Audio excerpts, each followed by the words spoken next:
Grayson Cole drove 4 hours with a broken taillight and an eviction notice folded in his jacket pocket.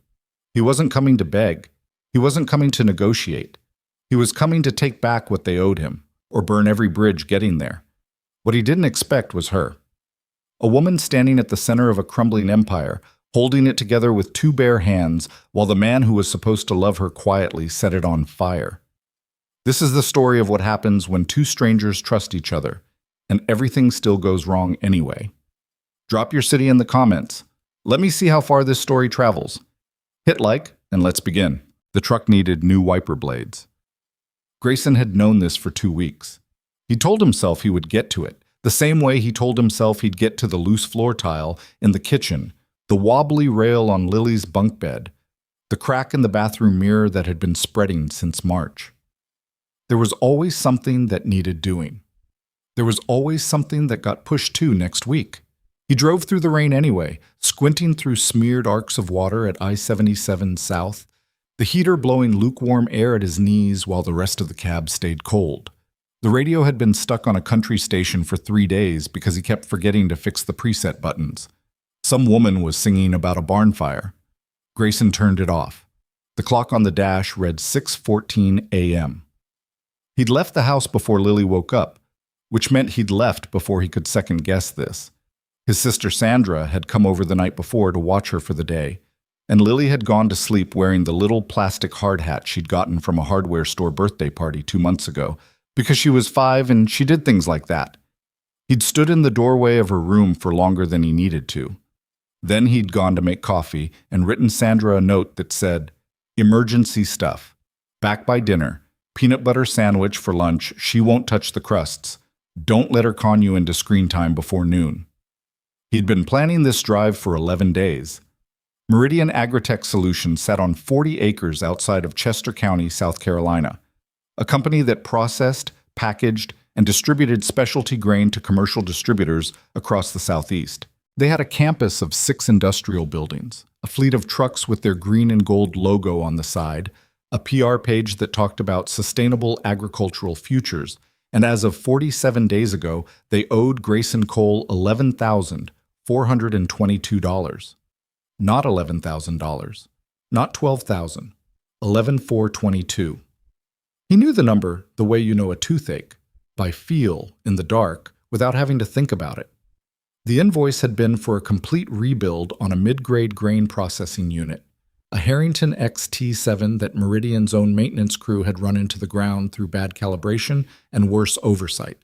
Grayson's company, Cole Industrial Repair, had driven the unit out on a flatbed, stripped it down to the frame, sourced every part they couldn't fabricate themselves, put it back together over 9 days, and returned it running better than factory spec.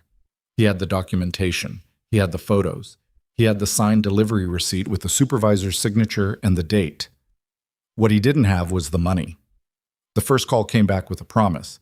The second call came back with an explanation about processing delays. The third call went to voicemail. The 4th through 9th calls were a combination of voicemails, polite brush-offs from a receptionist named Michelle, who sounded genuinely sorry, and one actual conversation with someone in accounts payable who told him, with zero self-awareness, that these things take time. The 10th call was 2 weeks ago. A man named Derek Hastings, who identified himself as the chief financial officer of Meridian Agritech, got on the line and told Grayson, in the tone of someone who had not once in his adult life worried about money, that the invoice would be addressed in the next billing cycle, and that if Grayson had concerns, he was welcome to submit them in writing. Grayson had stared at his phone for about 15 seconds after that call ended. Then he'd looked at his bank balance. Then he'd looked at the stack of invoices on his desk. Fuel costs, parts supplier balance, his one employee, Marcus's paycheck that was already 4 days late. Then he'd looked at a folder he kept in the bottom drawer of his desk that had Lily's school enrollment forms for the fall, and some pamphlets about a reading tutoring program she'd been put on a waiting list for. Then he'd picked up his phone again and called his lawyer, Tom Delaney, who had told him that yes, he had a strong case, and yes, it could absolutely go to court, and yes, that would probably take somewhere between 6 and 18 months, and cost him between $4,000 and $8,000 in legal fees up front. Grayson had thanked Tom, hung up, and stared at the wall for a while. Then he decided he was going to drive down to Chester County himself, walk into that building, and look someone in the eye. He hadn't told Marcus. Marcus would have talked him out of it. Marcus was sensible. Grayson, as his sister Sandra had been telling him since they were teenagers, was stubborn in a way that goes past a character flaw into something that needs a different word. The rain let up somewhere around mile marker 41. By the time Grayson pulled off the county road onto Meridian's access drive, the sky had gone from charcoal to pale gray, and the wet asphalt caught the early light in long silver streaks.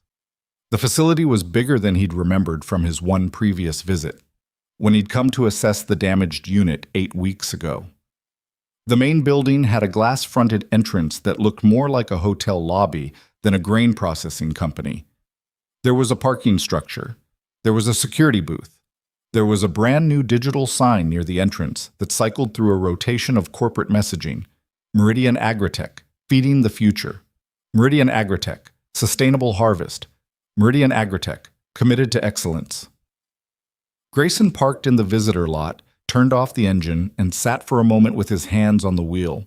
He was wearing clean jeans, his least worn work boots, and a dark blue button-down shirt that he'd pressed that morning at 5:30 a.m. because he didn't own a suit and wasn't about to pretend otherwise.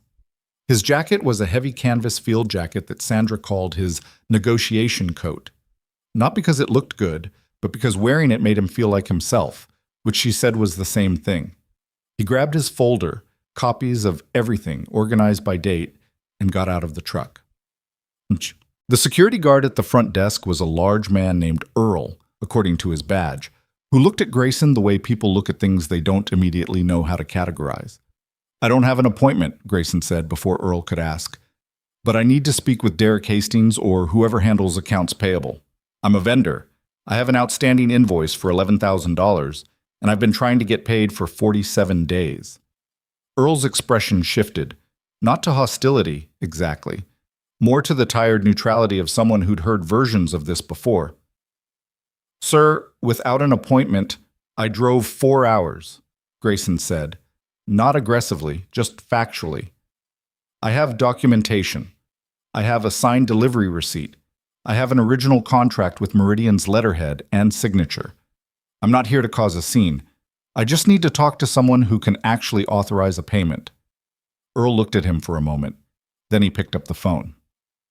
What happened next took 40 minutes and 3 different people. First, a young woman from the front office, Grayson thought she introduced herself as Jess, came out and took his folder to make copies. She came back 15 minutes later with his folder, no copies visible, and a look on her face that suggested she had delivered it somewhere and been told something she didn't like. Then a man in a gray suit came out who Grayson didn't recognize and explained, in the careful language of someone reading from a mental script, that Mr. Hastings was not available at this time and that Grayson's concerns had been logged and would be reviewed. Grayson asked what reviewed meant in terms of a timeline. The man in the gray suit said he wasn't able to give a specific timeline. Grayson asked whether anyone at this facility had the authority to authorize payment on an existing contract. The man in the gray suit said that was a question for the accounting department. "Can I speak to someone in the accounting department?" "They're in a meeting." Grayson looked at the man for a long moment. "When do you expect that meeting to end?" "I'm not sure." He took a breath, let it out slow. This was the point where a smarter man might have left. Filed the lawsuit, waited, let the process work. He thought about Lily's peanut butter sandwich. He thought about Marcus's paycheck. He thought about the reading tutoring program waiting list and how much it cost per session once you actually got off it. "I'll wait," he said. He waited in the lobby for 1 hour and 14 minutes. He drank terrible coffee from a machine near the elevator bank. He read every word of the corporate brochures fanned out on the waiting area table. He watched people come and go through the glass doors, men and women in business clothes, carrying tablets and phones, and the specific kind of purposeful expression that meant they were trying to look busier than they were. Nobody came to update him. At 9:47, his phone buzzed. It was a text from Sandra. "Lily wants to know if she can wear the hard hat to Mrs. Patterson's house." He texted back, "Tell her it's a construction zone hat, not a visiting hat. Sandra replied with a laughing emoji, and then, she says that's a dumb rule. I agree with her. The hat stays on. He was smiling at his phone when the elevator doors opened. He didn't look up right away. Mr. Cole? The voice was clear and precise. Not loud, but the kind of voice that fills a room without effort. He looked up. She was maybe 30, possibly a year or two younger than him. She wore a charcoal blazer over a dark shirt, the kind of clothes that were expensive in a way that didn't advertise itself. Her hair was dark and pulled back, and she was carrying a thin leather portfolio under one arm. She looked like she hadn't slept a full night in recent memory. There was a tightness around her eyes, a kind of controlled fatigue, but she stood like she owned the building, because she did. I'm Aurora Sterling, she said. I apologize for the wait. He stood up. Grayson Cole. I know. She extended her hand. Her handshake was firm and brief. I also know why you're here. Can we find somewhere more private to talk? He glanced around the lobby. The security desk, the woman behind the reception counter who was pretending not to watch them. Lead the way, he said. Bummed. She took him to a conference room on the second floor. Not the fancy one, not the glass-walled executive suite he could see at the far end of the corridor. This was a working room, a long table with scratched edges, rolling chairs, a whiteboard with some kind of logistics diagram still written on it in blue marker. There was a coffee carafe on a credenza near the window that looked like it had been sitting there since early morning. The window looked out over the facility's eastern parking area, and beyond that, a stretch of flat farmland fading into morning haze. Aurora Sterling closed the door, set her portfolio on the table, and sat down across from him. She didn't offer small talk. She didn't apologize again. She opened the portfolio, pulled out a single sheet, and slid it across the table. It was a copy of his invoice. $11,422, she said, plus whatever interest your contract specifies for late payment, which I believe is 1.5% per 30 days. You're 47 days out, which puts your current total at approximately $11,574. He looked at the paper, then at her. You did the math, he said. I did the math on 17 of them this morning, she said. You're not the only vendor with an outstanding invoice. You're just the only one who drove here. There was something in the way she said it. Not quite admiration, but something adjacent to it. Like she respected the act even if it wasn't going to change anything. So what does that mean, he said. For me, today. She folded her hands on the table and looked at him directly. It means I owe you honesty before I owe you a check. Because if I hand you a check right now, it will bounce. The room got quiet. Excuse me, he said. I'm not telling you this to avoid paying you, she said. Her voice was level, careful, like she was delivering a medical diagnosis and trying not to add unnecessary alarm to already alarming information. I'm telling you because you drove 4 hours and you deserve a straight answer instead of another runaround. Meridian's primary operating account is currently overdrawn. Our line of credit is frozen. We have 3 contracts in active negotiation that will generate significant revenue, but none of those payments have cleared yet. The money exists in the future. It doesn't exist today. Grayson stared at her. Your own company, he said slowly, can't pay its vendors. No, not right now. And the guy who told me 2 weeks ago that my invoice would be addressed in the next billing cycle. Did he know that? Something shifted in her expression, just briefly. A tightening, a flash of something she controlled quickly. Derek Hastings has been managing financial communications. Whether he had complete information at the time, ma'am. He kept his voice even, but he leaned forward slightly. With respect, I have 1 employee. I have a daughter. I've been waiting 47 days on a payment that I need to make payroll and cover operating costs. If someone at this company knew the account was overdrawn and was still telling me the invoice would be addressed in the billing cycle, that's not a miscommunication. That's something else. She held his gaze. You're right, she said. It is something else. The candor surprised him. He hadn't expected that. Okay, he said, sitting back. So, what do I do? File the lawsuit? You could. You'd win. The timeline would be slow, and it would cost you money up front that you may not have. She paused. Or you could hear what I'm about to propose. He looked at her for a moment. 30 seconds ago, he'd been ready to get up and call Tom Delaney. Now he was sitting there watching a Billionaire, a company whose revenue reports he'd Googled last night and which listed figures in the 9 digits, explained to him that they couldn't cover his invoice, and somehow it wasn't performing. That was the thing he couldn't shake. She wasn't performing any of this. She was just telling him. "I'm listening," he said. What Aurora Sterling laid out in the next 40 minutes was one of the more unusual business conversations of Grayson's life. She didn't soft pedal it. She didn't use the kind of language that corporate people use to make disasters sound like restructuring opportunities. She talked to him the way people talked when they were out of time for anything else. Meridian Agritech, she explained, was her company. She had built the operational framework for its 3 core divisions over 6 years. She had grown revenue from a regional grain cooperative into a multi-state distribution network with 11 commercial contracts. The company, on paper and on the ground, worked. It generated money. It served real clients. It employed over 200 people in Chester County. The financial crisis was not operational. It was not a market problem or supply chain problem. It was one person. She didn't say his name yet. She would, later. That morning, she referred to him only as a partner with significant control over financial accounts. And from the way she said it, from the way her jaw tightened almost imperceptibly when the words came out, Grayson understood that partner was a word she was using because it was technically accurate and not because it came close to describing the actual relationship. That partner had, over the course of the past 14 months, made a series of decisions involving company funds that were, and she chose this word deliberately, he could see her choosing it, unauthorized. Money moved between accounts in ways that weren't properly documented. Credit lines were drawn against without board notification. An emergency equipment fund was depleted. 3 client relations accounts were consolidated in a way that made them easier to manage from a single access point. She hadn't realized how far it had gone until March, and by March, the damage was already deep. "Why are you telling me this?" Grayson asked. "You don't know me."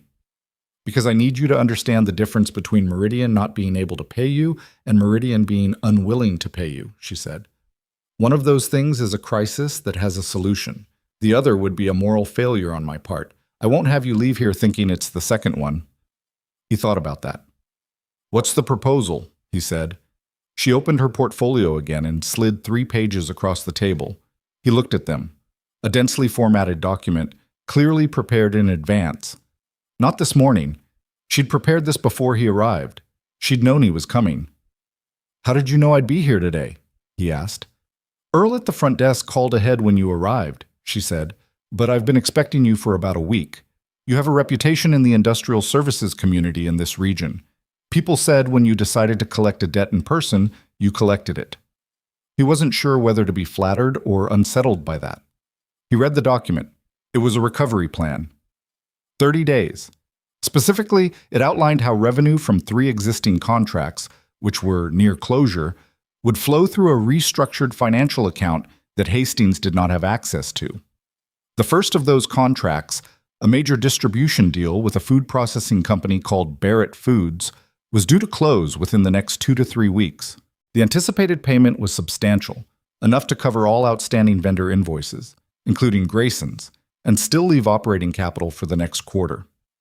In exchange for Grayson's willingness to wait, and, more specifically, for him not to file a lawsuit that would trigger a formal legal inquiry into Meridian's finances, which would almost certainly collapse ongoing contract negotiations, Aurora was offering a written commitment that his payment would be prioritized in the first distribution from the Barrett Foods account, with a penalty clause. If the 30 days passed without payment, she would personally guarantee the balance from her own holdings, her personal holdings. He looked up from the document. "You're personally guaranteeing this?" "Yes. If the company doesn't pay me, you pay me. Out of my own accounts?" "Yes." "Why would you do that?" She looked at him steadily. "Because I built this company and I intend to keep it, and because you're owed what you're owed." She paused. "And because I need vendors to stop panicking.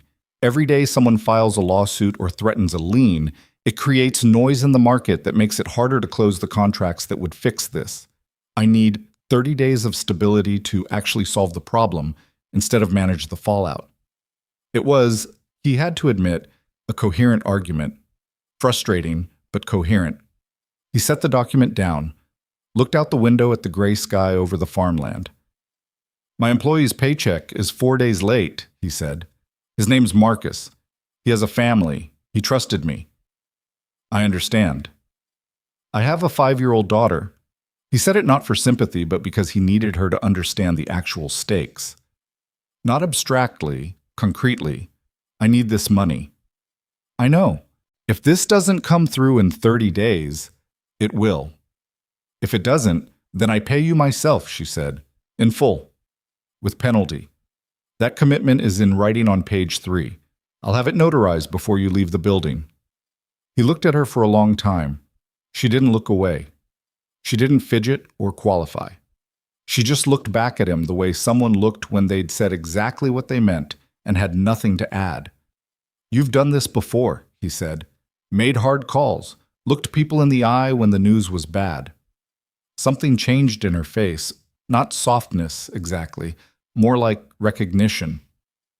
Yes, she said, though usually I was the one delivering the news to people who worked for me, not explaining my company's problems to a creditor in a conference room. Does that bother you? She considered the question. Yes, she said finally. It does. That's why I'm sitting here instead of letting Derek handle you. He picked up the document again. Read page 3. The personal guarantee was there, in clear language, with her name and a signature line. He thought about Tom Delaney, about 6 to 18 months and 4 to 8,000 up front. He thought about Marcus. He thought about Lily in her plastic hard hat, asleep in her bunk bed at 6 a.m. I have one condition, he said. She waited. I want visibility, he said, not inside your books. I'm not asking for that, but I want to know where the Barrett Foods negotiation stands. I want someone I can call, not Michelle at reception, not Derek Hastings. Someone who will actually answer and tell me what's happening. She nodded slowly. That someone would be me, she said. Okay, she said. He picked up a pen from the table, one of those cheap hotel-style pens that seem to materialize in conference rooms by the laws of physics, and signed his name on the agreement. She countersigned without hesitation. Then she stood, walked to the door, and spoke briefly to Jess, who had apparently been waiting in the hallway. Within 20 minutes, a notary had appeared, the document was stamped, and Grayson had the original copy in his folder. He stood to leave. She walked him to the elevator. Mr. Cole, she said as the elevator doors opened. He stopped. Thank you, she said. I mean it. He stepped into the elevator, looked back at her for a moment. This woman in her charcoal blazer, standing in the hallway of a building she was trying to hold together, looking like she hadn't had a full night of sleep in months, and wasn't planning to ask anyone for sympathy about it. Don't make me regret this, he said. The doors closed. He sat in his truck for a few minutes before starting the engine. He called Marcus. Marcus answered on the second ring, the way Marcus always did, which was one of the things Grayson genuinely appreciated about the man. How'd it go? Marcus asked. Complicated, Grayson said. I didn't get a check. A pause. Gray, I got a signed, notarized agreement with a 30-day timeline and a personal guarantee from the owner of the company. He paused. Her personal guarantee, out of her own accounts. Another pause. Longer. That's actually kind of impressive. Yeah. He stared at the windshield. I'll cover your paycheck from the business account this week. We'll be tight, but we'll cover it. You sure? I'm sure. We've been tight before. Yeah, we have. Marcus paused. Is she going to come through? Grayson thought about Aurora Sterling across that conference table. The invoice with his math already done. The flat candor about an overdrawn account. The prepared documents. The notary waiting in the hall. Honestly, he said, I think she is. Then, okay, Marcus said. I trust your read. Don't tell me that. It gives me too much responsibility. Marcus laughed. Drive safe. He drove home in better weather. The rain had gone, and the sky had opened up into one of those cold, clear spring days that look beautiful from inside a warm truck and would have been miserable to stand in. He stopped at a gas station and bought Lily a pack of peanut butter crackers as a peace offering for missing the morning, even though she was 5 and didn't know there was anything to feel bad about.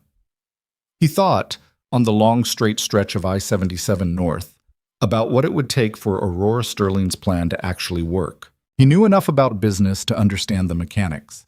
The Barrett Foods deal needed to close. That meant it had to survive whatever the next 2 to 3 weeks brought. Negotiations, due diligence, whatever was happening internally at Meridian. And based on what she'd told him, the main threat wasn't the deal itself. It was the person she'd called a partner with significant control over financial accounts, her husband. He'd put that together after the meeting, sitting in the truck. The way she'd referenced a partner with that particular controlled kind of tension. The fact that she was restructuring accounts to exclude him. The fact that she'd described this person's decisions as unauthorized while simultaneously being in a position where she couldn't simply fire or remove them. That was a marriage, or something that had been one. He didn't let himself think too much about that. It wasn't his business. She'd hired him, or rather, he'd agreed to her terms, in a professional capacity. She had her crisis to manage. He had his own. He pulled into his driveway at 3:48 p.m. Sandra's car was still there. He could hear Lily through the front door before he even reached the porch. She was narrating something at considerable volume, which meant she was either playing pretend or explaining the rules of a game she'd invented to Sandra, who was probably enduring it with the particular patient smile she got when she was too tired to fully engage but too fond of her niece to admit it. He opened the door. Lily was wearing the hard hat and holding a toy measuring tape. She spun around when she heard him. "Daddy, we're building a hospital for the stuffed animals." But Sandra doesn't understand blueprints. Sandra, seated on the couch with a coffee mug, mouthed "help me" with total sincerity. "Show me the blueprints," Grayson said, dropping his folder on the hallway table and crouching down to his daughter's level. "Walk me through the design." Lily began walking him through a series of crayon drawings with the gravity of a project manager. He listened. He asked questions. He pointed out structural concerns about the stuffed animal ICU wing with complete seriousness. And somewhere in the back of his mind, he kept seeing a woman in a charcoal blazer sliding a piece of paper across a table, his invoice, the math already done, and saying with a flatness that had nothing to do with coldness, "You're right, it is something else." He didn't know yet what the next 30 days were going to look like, but something told him they weren't going to be quiet. The call came 3 days later. He was under a conveyor unit at a tile manufacturer's plant in Rock Hill. Not glamorous work, a bearing replacement and a belt realignment, the kind of job that paid steadily, if not excitingly, when his phone buzzed in his breast pocket. He worked himself out from under the unit, sat up, and looked at the screen. A. Sterling. He'd added her to his contacts that afternoon after leaving Meridian. It had felt oddly formal doing it, like entering a new variable into a calculation whose outcome he didn't know yet. He answered, "Cole?" "Mr. Cole. It's Aurora Sterling." Her voice had the same quality he remembered from the conference room, precise, no wasted words. "I wanted to update you on the Barrett Foods negotiation. We've moved to final terms. Their legal team sent contract language yesterday. We're targeting signature by end of next week." He sat on the factory floor with his back against the conveyor frame. "That's faster than you projected." "Yes. Their timeline got pulled forward. They're trying to close before their fiscal quarter ends, which is good for us." A brief pause. "I wanted you to have this information directly, as we agreed." "I appreciate it." He looked at his hand, grease on the knuckles, a small cut from earlier that he'd forgotten about until now. "Is there anything threatening the deal from your side?" A silence that was just slightly too long. "Nothing from the operational or negotiation side," she said. "Okay," he said carefully. "What about the other side?" Another pause, shorter this time. "Nothing I can't manage." "Ms. Sterling," he kept his voice even, "you told me in that conference room that you'd be straight with me. That's the deal we made." A longer silence. When she spoke again, something had shifted slightly. Not cracked, exactly, but adjusted. "There was an attempt this week to access the restructured account I told you about. The one Barrett's payment was supposed to route through. His grip on the phone tightened. Successful? No, the authorization structure requires 2 signatures now. The attempt was blocked. She paused. But it tells me the timeline matters more than I thought, which is why I'm calling you today instead of waiting until next week. He thought about the conference room, the careful language, a partner with significant control, the notary in the hallway. You're making sure I'm still with you, he said, before things get more complicated. She didn't answer immediately. Then, yes. He looked up at the factory ceiling, fluorescent lights, steel beams, the hum of industrial equipment, the kinds of environments he'd spent most of his adult working life in. I'm still with you, he said. For now. But you have to keep calling me. I will, she said.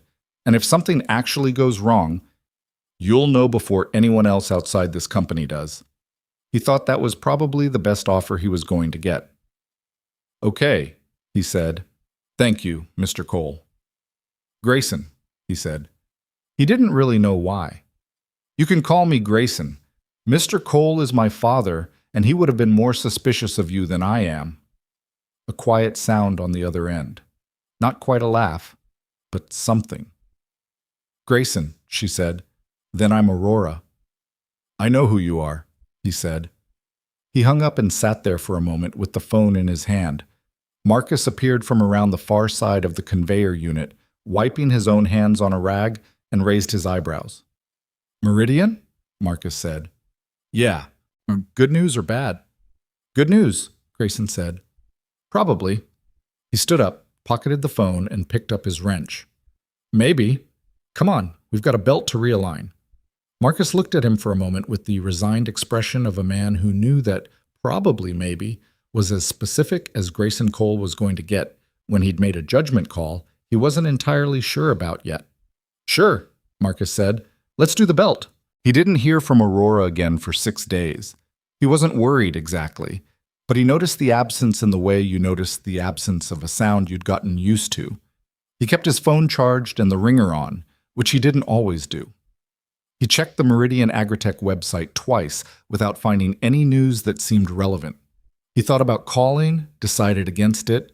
She'd told him she would update him, and the update was that things were moving. On day 4, he got a text from a number he didn't recognize that turned out to be a Meridian executive assistant named Daniel. Ms. Sterling asked me to forward, contract language approved by both parties. Signatures scheduled for Thursday, 10 a.m. She'll call you after. Thursday was in 3 days, he told Marcus. Marcus said, good, because the parts order for the Kellerman job is going to be tight if we don't see some cash movement soon. I know. I'm not panicking, Marcus said. I'm just describing the situation accurately. You're very good at that. Thank you. I practice. Thursday came. 10 a.m. passed, 11 a.m. passed.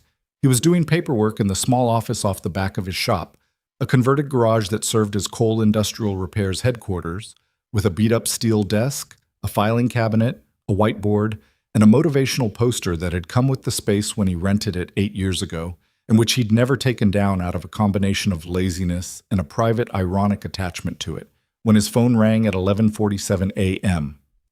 It's done, Aurora said. Contract is signed. Barrett Foods. He exhaled.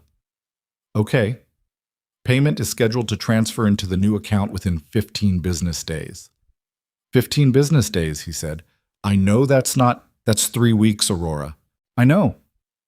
Her voice was steady, but there was something underneath it, not quite stress, something more controlled than stress, which somehow made it feel more serious. The payment will clear. I have no concerns about Barrett's end. What I need is for those 15 days to go normally. He leaned back in his chair. The motivational poster said, every mountain yields to a determined spirit, which at this particular moment felt aggressively optimistic. Define normally, he said.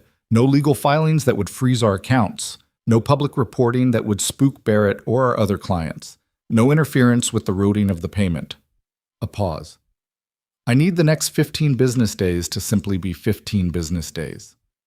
Is that in danger? A pause. I'm managing it. Aurora. I'm managing it, she said again, more firmly. But I wanted you to know the timeline. I said 15 days, but realistically, given how transfers work with our banking structure, it could be as early as 10. Okay? He thought for a moment. What do you need from me? A silence. Like the question surprised her. What? You keep updating me because we have an agreement, he said. Fine, but you also keep calling at moments that feel like more than courtesy. So I'm asking, is there anything I can actually do that would be useful, or am I just supposed to sit here and wait? The silence stretched longer this time. I don't have a good answer to that, she said finally. I've been managing this alone for a long time. People call me when they need things. I'm not sure anyone's asked me that question recently. He didn't say anything. Sometimes it was better to just wait. I'll call you if something comes up that I think you can help with, she said. That's the most honest answer I have. Good enough, he said. Grayson. Yeah.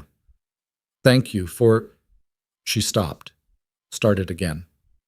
For treating this like a business arrangement instead of a catastrophe. It helps. He looked at the motivational poster. Every mountain yields to a determined spirit. Don't thank me yet, he said. Talk to me in 15 business days. 10, she said. I'm shooting for 10. She hung up. He sat in the quiet office with his phone on the desk and the spring light coming through the dusty window and the distant sound of Marcus doing something with a ratchet in the shop bay. $11,574. In 10 to 15 business days. He needed to believe that. He was choosing to believe that. The difference between those two things he had learned over 32 years of being imperfectly himself in an imperfect world was smaller than most people like to admit. He opened his laptop and got back to the paperwork. Outside, the day went on without caring what he decided. The 10 days Aurora had promised turned into 12. Not because Barrett Foods backed out, not because the contract fell apart.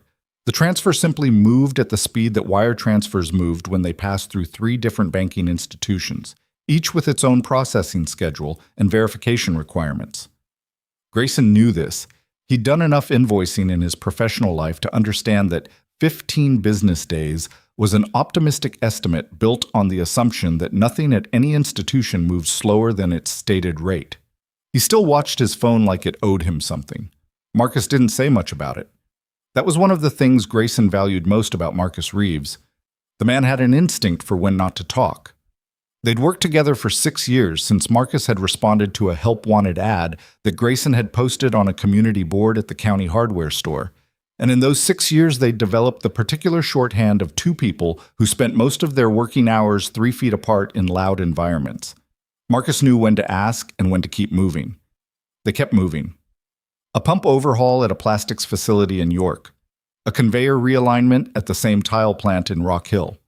A small fabrication job for a local construction company that turned out to be more complicated than quoted, because these things always were, and which Grayson ended up eating 2 days of labor on without charging more because the customer was a family-owned outfit, and he knew what it felt like to be a small operation watching a job run over budget. Sandra called twice that week.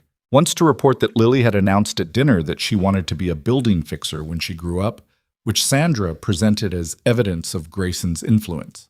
The second time to ask if he was eating, which was Sandra's way of asking if he was doing okay, which was Sandra's way of saying she could tell something was on his mind. I'm fine, he said. You say that when you're not fine, and also when you are fine, so it's a useless data point, she said. I'm functioning. Better. Is it the Meridian thing? Yeah. Do you think she's going to come through? He thought about Aurora Sterling in that conference room. The notary, the personal guarantee, the careful, direct way she'd talked about a situation most people would have dressed up in softer language. Yeah, he said. I think she will. Then stop watching your phone and go eat something. He ate something. He kept watching his phone. On day 12, at 8:23 in the morning, a text arrived from Daniel, the executive assistant. Transfer initiated. Clearing time 24 to 48 hours per bank. Ms. Sterling will call this afternoon. He read it twice, set his phone face down on his desk, picked it up and read it again. Then he walked out into the shop bay where Marcus was doing a pre-inspection on the York pump unit before they loaded it for return and said simply, "Money's moving." Marcus set down his clipboard. Yeah? Moving. Marcus nodded once. Okay then. He picked the clipboard back up. Help me with this intake seal. I think it's going to need a second look before we sign off. They looked at the intake seal. It did need a second look. They gave it one. Aurora called at 2:15 that afternoon while Grayson was parked outside a parts supplier and told him the transfer had cleared their receiving account and that his payment would be processed by end of business the following day. Her voice was steady in the same way it had always been, but something underneath it had loosened slightly. Not relief, exactly. More like the particular quiet of someone who had been holding tension in their shoulders for a very long time and had just cautiously let it down an inch. End of business tomorrow, he confirmed. Yes. Direct deposit to the account number you gave us. Full amount plus the late payment interest. She paused. $11,574. You still remember the number? I remember all of them, she said. Every vendor on that list. I've been carrying them. He believed her. That was the thing about Aurora Sterling that he'd come to understand over the past 2 weeks. She didn't say things to perform competence or compassion. She said things because they were true, and she'd decided they were worth saying. Good, he said. You should let yourself feel that for a minute. Whatever it takes to get something like that done. A brief silence. Is that a compliment? It's an observation. I'll take it. Another pause. There's something else I'd like to discuss with you when you have time. Not today, but soon. I've got time tomorrow after the deposit clears. Something that was almost a laugh. Fair enough. I'll call you tomorrow afternoon. Tom. The money hit his account at 4:47 p.m. the next day.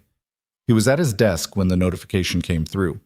He looked at the number on the screen for a long moment, opened his banking app, confirmed it was real, closed the app, opened it again, closed it.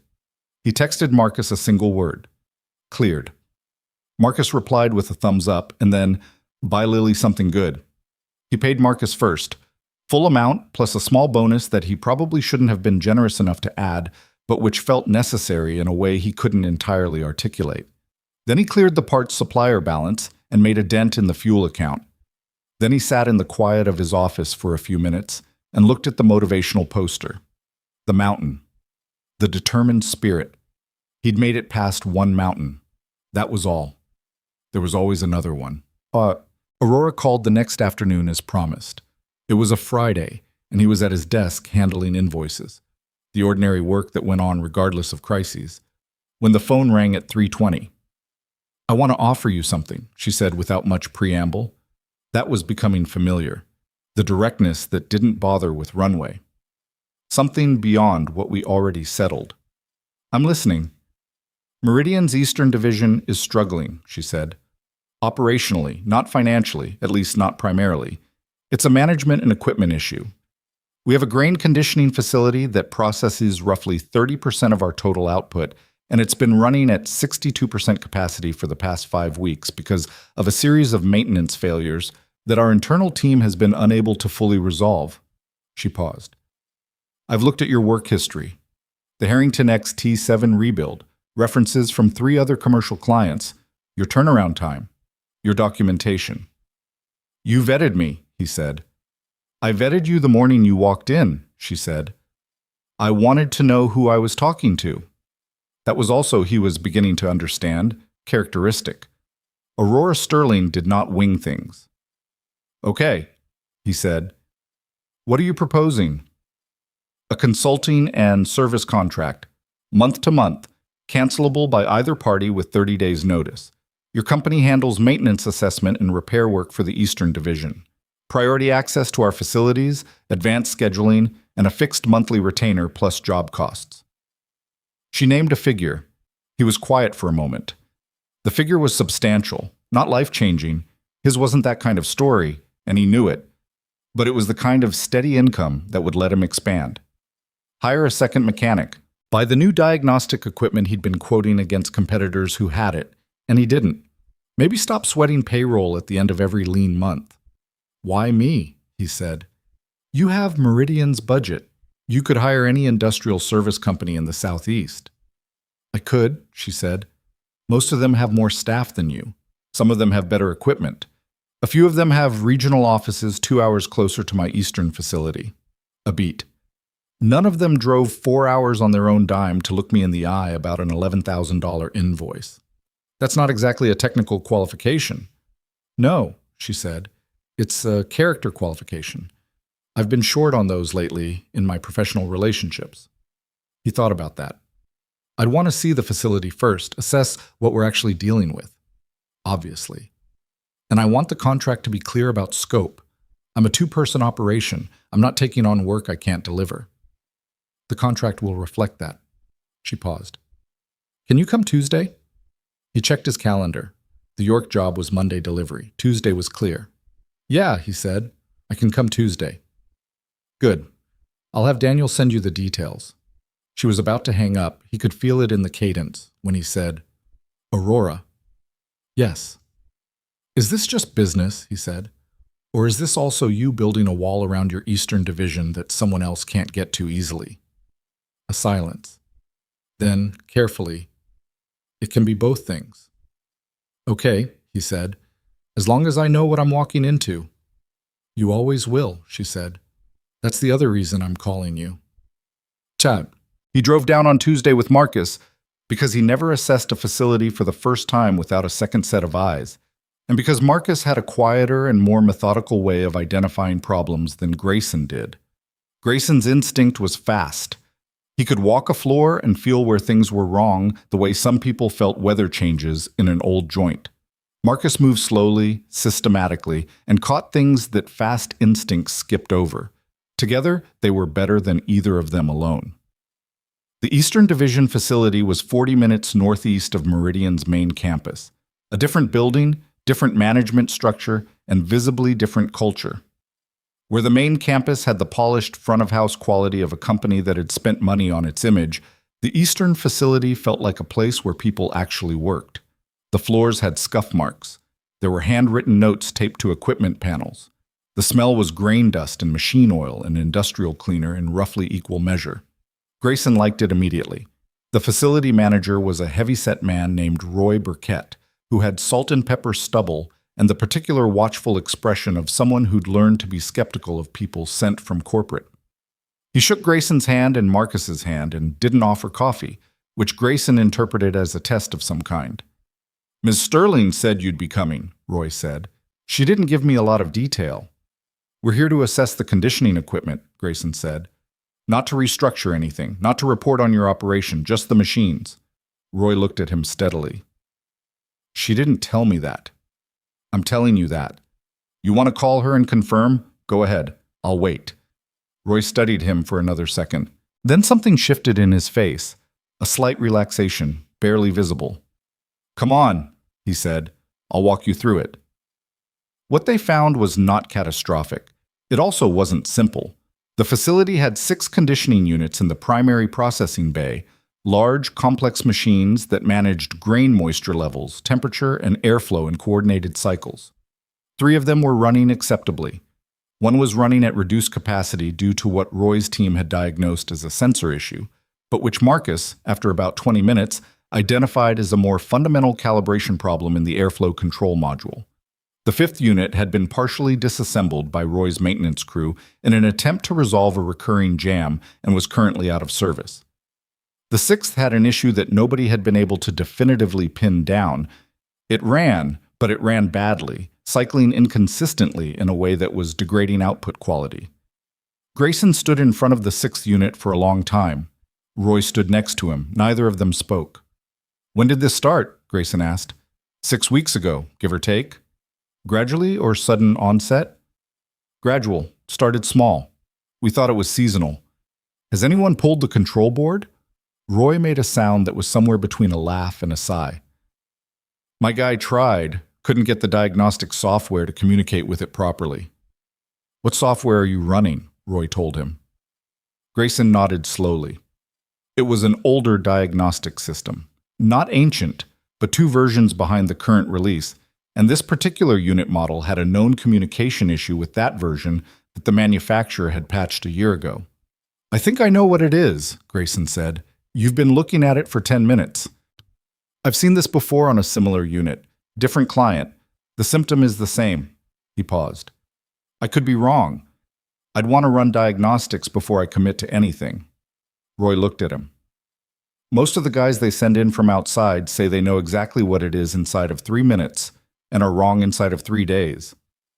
That sounds like something that's happened before. More than once. Roy crossed his arms. You're different? I'm slower, Grayson said simply. And I don't say I know things I don't know yet. Roy was quiet for a moment, then, You want the coffee now? Yeah, Grayson said. I'll take the coffee. They spent 6 hours in that facility. Marcus filled 2 pages of notes. Grayson photographed every unit from multiple angles and spent 45 minutes under the partially disassembled 5th unit with a flashlight, confirming that Roy's crew had actually been on the right track with the jam. They'd just stopped 1 layer short of the actual source. By the time they left, Roy was standing at the facility entrance with his arms uncrossed, which was the closest thing to enthusiastic approval they were likely to get from the man. He shook both their hands again. I'll tell Miss Sterling you were thorough, he said to Grayson. Tell her we'll have a written assessment to her by Thursday, Grayson said. She'll want it Wednesday. Grayson looked at Marcus. Marcus gave the very slight, barely perceptible shrug that meant I can make Wednesday work if you can. Wednesday, Grayson said. They sent the assessment Wednesday morning. Aurora called Wednesday afternoon. This is thorough, she said. That's what Roy said. Roy doesn't say that about people. I got that impression. He leaned back in his office chair. Through the window, he could see Marcus loading equipment into the truck for tomorrow's job. 3 of the 6 issues are resolvable within a week. The 5th unit needs 2 to 3 weeks and some parts that'll need to be sourced. The 6th one, I stand by my read, but I want to run the updated diagnostic before I put a timeline on it. Can you start next week? I'll need the contract finalized first. I'll have it to you by Friday. It was to him by Thursday. He read every word, which took longer than it should have because contracts were not his native language, and then called Tom Delaney, his lawyer, who read it and said it was reasonable and standard for what it was. Grayson signed it Friday morning. He scanned and sent it back. Daniel from Meridian confirmed receipt within an hour. He was under contract with Meridian Agritech. He wasn't sure how he felt about that. Not uncertain exactly. He'd looked at the numbers, and the numbers made sense. But there was something qualitatively different about going from a creditor who'd been stiff to a vendor under active contract. It changed the nature of what he was doing there. It changed what he stood to lose. He didn't say this to Marcus. He thought Marcus probably understood it anyway. The first week of actual work at the Eastern facility went normally, which surprised nobody more than Roy Burkett, who had apparently been conditioned by years of outside contractors to expect delays, miscommunications, and the particular professional arrogance of people who were certain before they were knowledgeable. Grayson and Marcus were not those people. They showed up when they said they would. They worked methodically. They communicated clearly with Roy's team instead of around them. When Grayson's diagnosis on the 6th unit turned out to be correct, the updated diagnostic software confirmed the control board communication error. Roy said nothing, but he brought a second round of coffee without being asked, which Grayson was learning to read as the man's primary emotional language. 3 units returned to full operation by end of week 1. The 4th, the calibration issue, needed a replacement control module that Marcus located through a parts network they used, which arrived faster than expected and was installed by midweek 2. That brought the facility from 62% capacity to 81%. Roy sent a text to Grayson at 7:45 p.m. on a Thursday night that said simply, "Numbers are up. Good work." Grayson had been giving Lily a bath at the time and had read the text with one wet hand while she demanded to know why he was looking at his phone during bath time, which was a fair point, and he'd put it away. He saw Aurora once during those first 2 weeks. Briefly, she came to the Eastern facility on a Friday afternoon for what Roy called a routine operational check. She made these visits periodically, apparently, though Roy said she'd been making them more frequently lately. Grayson was in the process bay when she arrived, standing on a step platform with his arm inside the casing of the 5th unit, working on the jam resolution that had beaten Roy's team. He heard her voice behind him, talking to Roy, asking about capacity numbers, and became aware, with the particular awareness of someone who was doing focused physical work and didn't want to stop, that she was moving through the facility toward where he was working. He heard her pause a few feet away. "Grayson, give me 30 seconds." He found the catch he'd been reaching for, released it, and backed carefully out of the casing. He stepped down from the platform and turned around. She was in different clothes than the conference room, still professional, but more practically so. Dark slacks, a shirt with the sleeves pushed up. She looked less like the executive floor and more like someone who actually walked through facilities on a regular basis, which she clearly did. "How's the 5th unit?" she said. "Week and a half," he said. "Maybe 10 days if the secondary parts arrive when Marcus expects."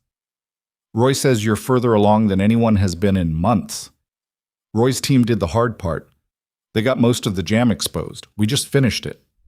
She looked at the unit, then back at him. Something moved through her expression that was too quick to fully read. "I meant to come by sooner," she said.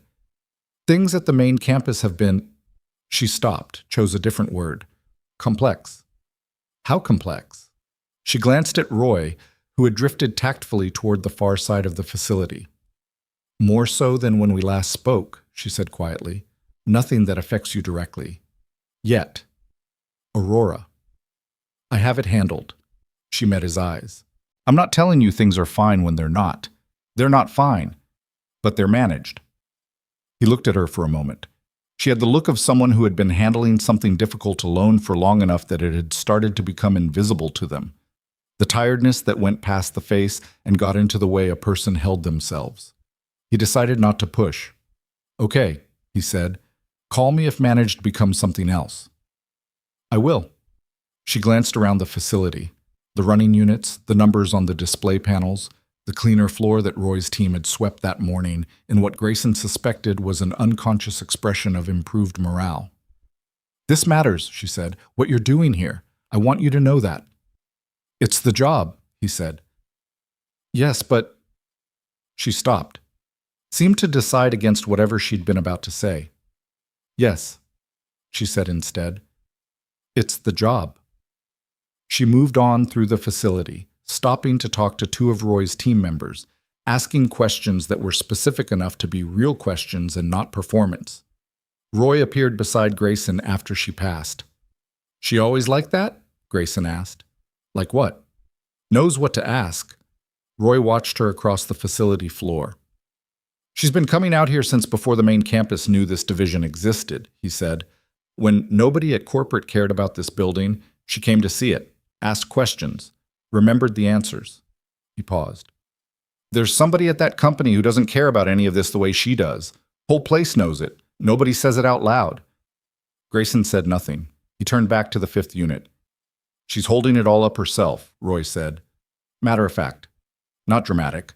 Just a man describing what he'd observed. Has been for a while." But Grayson picked up his wrench. "Yeah," he said. "I got that." The second week brought complications, because complications were what happened when the immediate crisis eased enough to reveal the layer of problems underneath it. First, a parts shipment for the 5th unit got delayed at a distribution hub in Charlotte, a supply chain issue that had nothing to do with Meridian or Coal Industrial and everything to do with a regional freight backlog that was affecting the entire Southeast.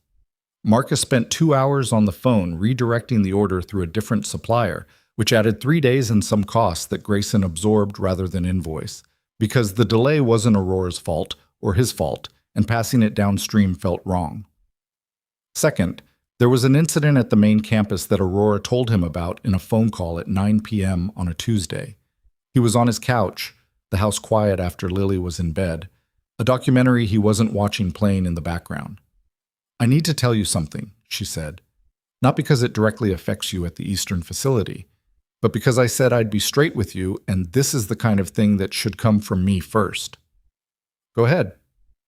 "There was an attempt today to redirect a portion of Meridian's receivables, money coming in from an existing client, separate from Barrett Foods, through a personal account." A pause. "It was blocked, the same way the last attempt was blocked. But the bank flagged it for review, which means it's now on record." He sat up slightly. "Is that going to affect the Barrett payment or any of the contracts?" "Not directly. Barrett is clean. The contract is clean, but it creates a record that—" She stopped. He could hear her working through how to say it. If it escalates. If someone decides to use this to create a broader financial review of Meridian's accounts, that could slow things. How slow? I don't know yet. I have legal working on it. He was quiet for a moment. The documentary was about the ocean. Something large and dark moved across the screen without sound. I need you to tell me something honestly, he said. Yes. Is there a version of this where Meridian doesn't survive the next 60 days? A long silence.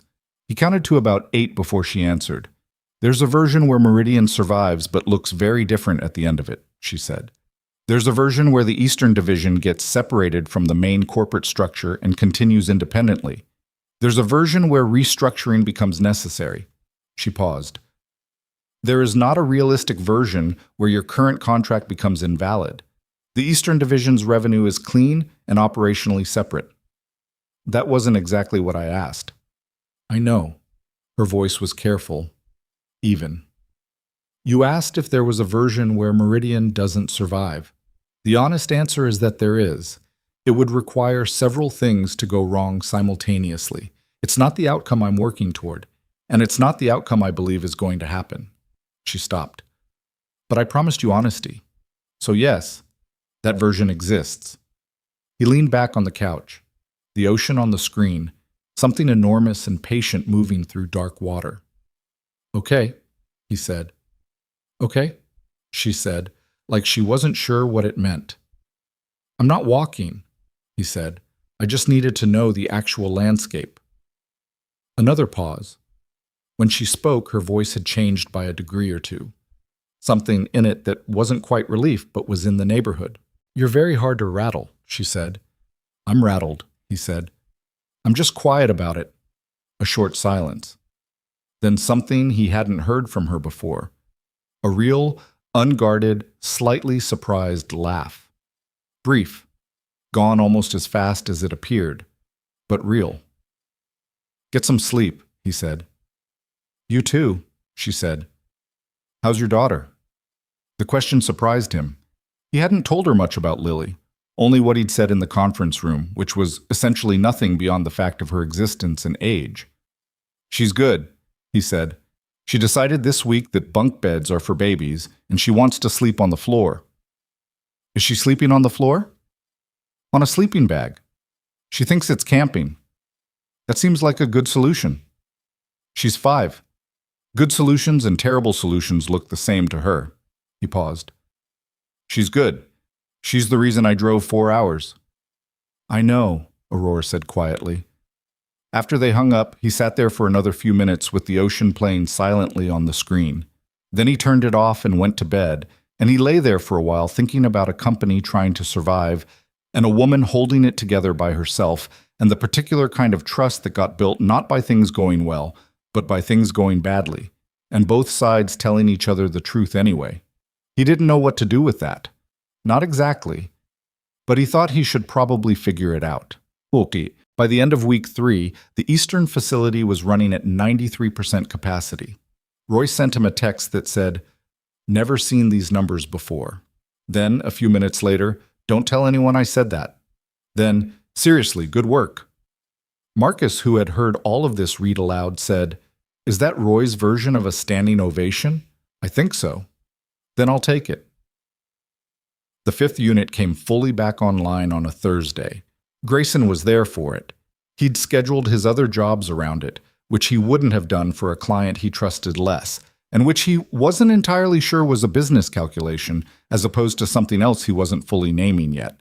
He watched the unit cycle through its first complete sequence at full operation, the numbers settling into range, the airflow stabilizing, and felt the particular satisfaction of a machine that had been broken now running correctly. There was no feeling quite like it. Not to him. It was the closest thing he had to a constant. Roy was standing beside him. Neither of them said anything for a moment. 6 for 6, Roy said finally. 6 for 6, Grayson agreed.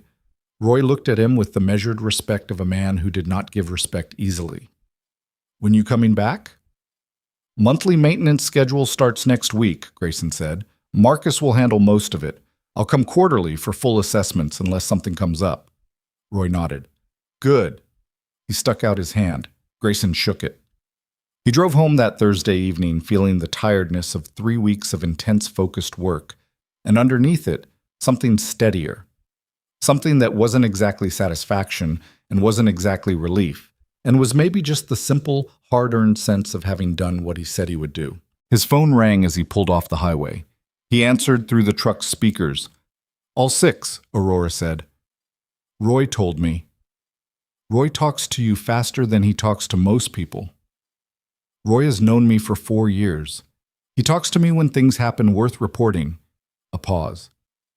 This qualified. He drove for a moment in the quiet between them.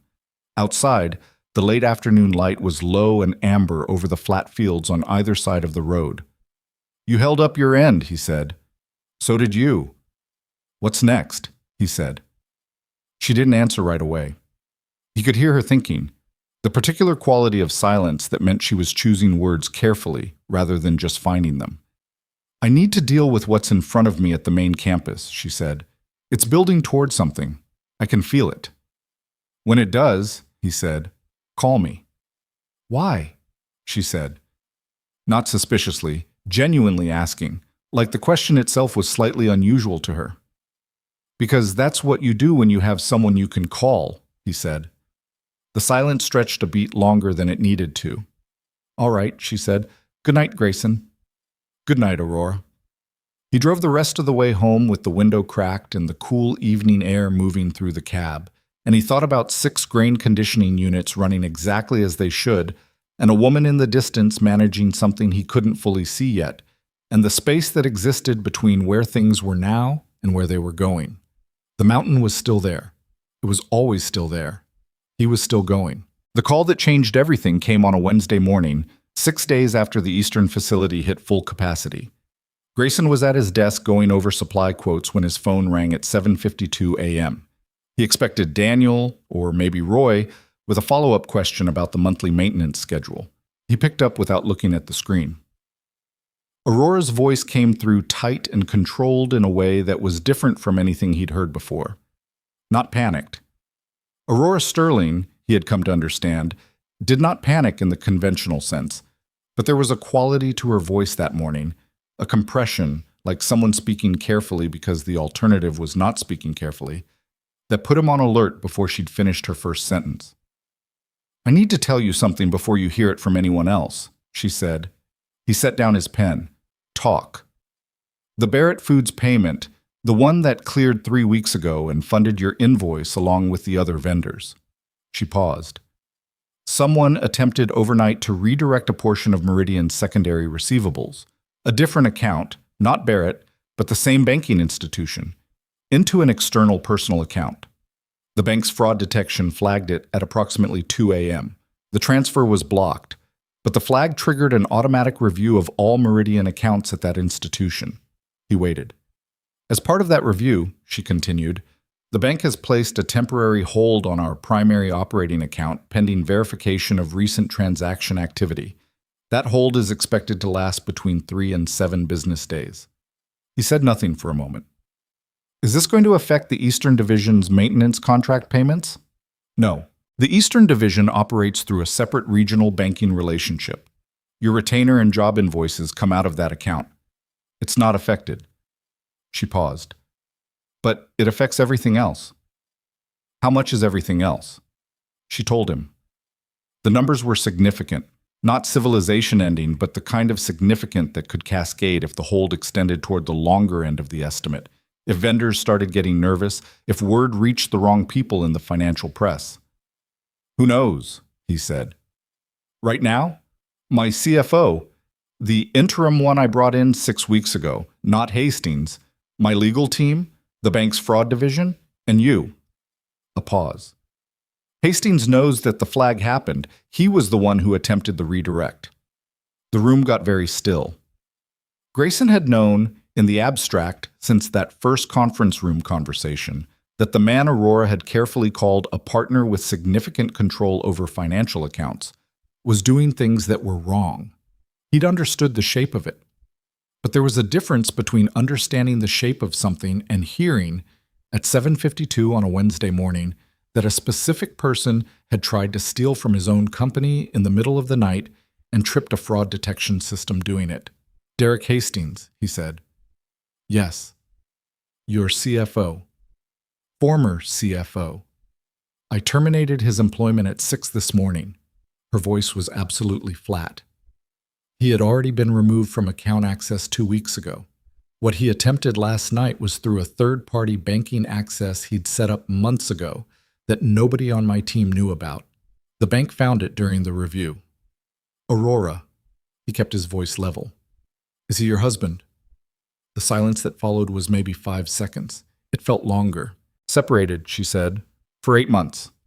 Legally still married." Another pause. "I didn't tell you because it wasn't relevant to our business arrangement. It is now." "Yes," she said. "It is now." He leaned back in his chair and looked at the ceiling. Outside, he could hear a truck going by on the road. The ordinary sound of an ordinary morning happening around a conversation that was not ordinary at all. "What do you need?" he said. "I need you to not panic," she said.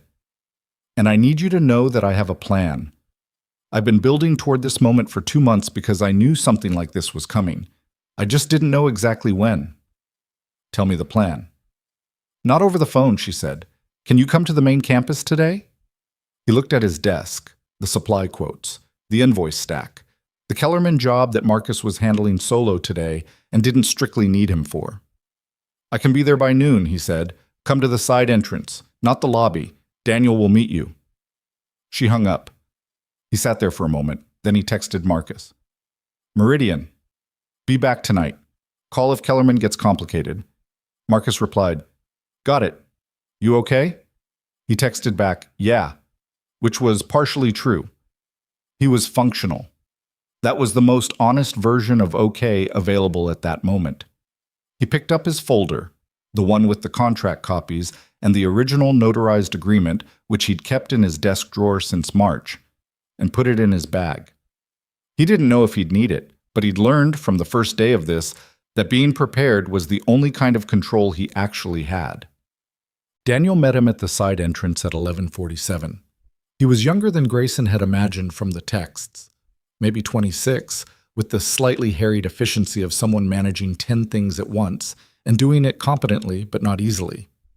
He led Grayson through a corridor he hadn't been in before, past a series of offices with glass walls where people were working with the particular focused intensity of a staff that knew something was happening and was trying to function normally through it. Aurora's office was on the 3rd floor. Not the executive suite he'd seen on his first visit. A different room, smaller, clearly a working office rather than a meeting space. There was a large monitor on the desk showing what looked like a financial dashboard. There were physical documents spread across a secondary table. A half-full cup of coffee sat on the corner of the desk going cold. She was on the phone when he arrived. She held up one finger without looking at him and continued talking. Sharp, specific, the language of someone speaking to a lawyer. He sat in the chair across from the desk and waited. She finished the call and set the phone down and looked at him. She looked like someone who had been awake since before 2 a.m. and was running on something tougher than caffeine. Not broken, but carrying significant weight. "Thank you for coming," she said. "Tell me what you have," he said. She told him, thoroughly, methodically, in the same unflinching way she'd told him about the overdrawn account on the morning he'd walked into her lobby. What she laid out over the next 40 minutes was both better and worse than he'd feared, in different directions. The worse, Derek Hastings had been systematically, over 14 months, establishing a secondary financial architecture alongside Meridian's legitimate accounts. Not a simple embezzlement, something more sophisticated and more damaging. He had moved money between Meridian's operating accounts and accounts held by a separate LLC he'd registered in Delaware, using documentation that was close enough to legitimate internal transfers to pass casual review. He had drawn against 2 credit lines in ways that created paper trails that, on first inspection, looked like standard operational borrowing. And he had spent the past 6 weeks, since Aurora had begun restructuring accounts to lock him out, looking for gaps. The overnight attempt had been the most aggressive yet. the better. He hadn't found the gaps because Aurora had spent 6 weeks making sure there weren't any. The restructured accounts were clean. The Barrett Foods payment was clean. The Eastern Division's accounts were clean. The new interim CFO, a woman named Patricia Vance, who had been brought in quietly and who Aurora described in 2 words as extremely good, had been building a documented record of every irregular transaction for the past 2 months. "We have documentation," Aurora said. "A complete audit trail of every irregular transaction going back 14 months. Patricia built it with forensic accounting support. Every movement, every account, every signature." She looked at him steadily. "The problem is what happens when we use it. Walk me through the problem." She stood up and moved to the secondary table, where the physical documents were spread out. He came around the desk to stand beside her. She pointed to a timeline she'd drawn, handwritten, on a large sheet of paper with dates and amounts and account names. "The Barrett Foods contract has a standard stability clause," she said. "It's common in large commercial distribution deals. If either party becomes subject to a formal legal proceeding that materially affects financial stability, the other party has the right to suspend or terminate the contract pending resolution." She looked at him. "If I bring this to law enforcement today, if I file a formal complaint against Derek and this becomes a criminal matter, Barrett's legal team will see it. They'll invoke the clause. They'll suspend the relationship pending investigation. That suspension could last months." "And your other creditors will hear about a criminal investigation," Grayson said. "Yes. And the financial press will hear about it." "Yes. So going to the police today solves one problem and creates 5 more." "Exactly." She paused. "Which is why I'm not going to the police today." He looked at her. "What are you going to do?" She pointed to a meeting listed on the timeline. 4 days from now, Friday morning.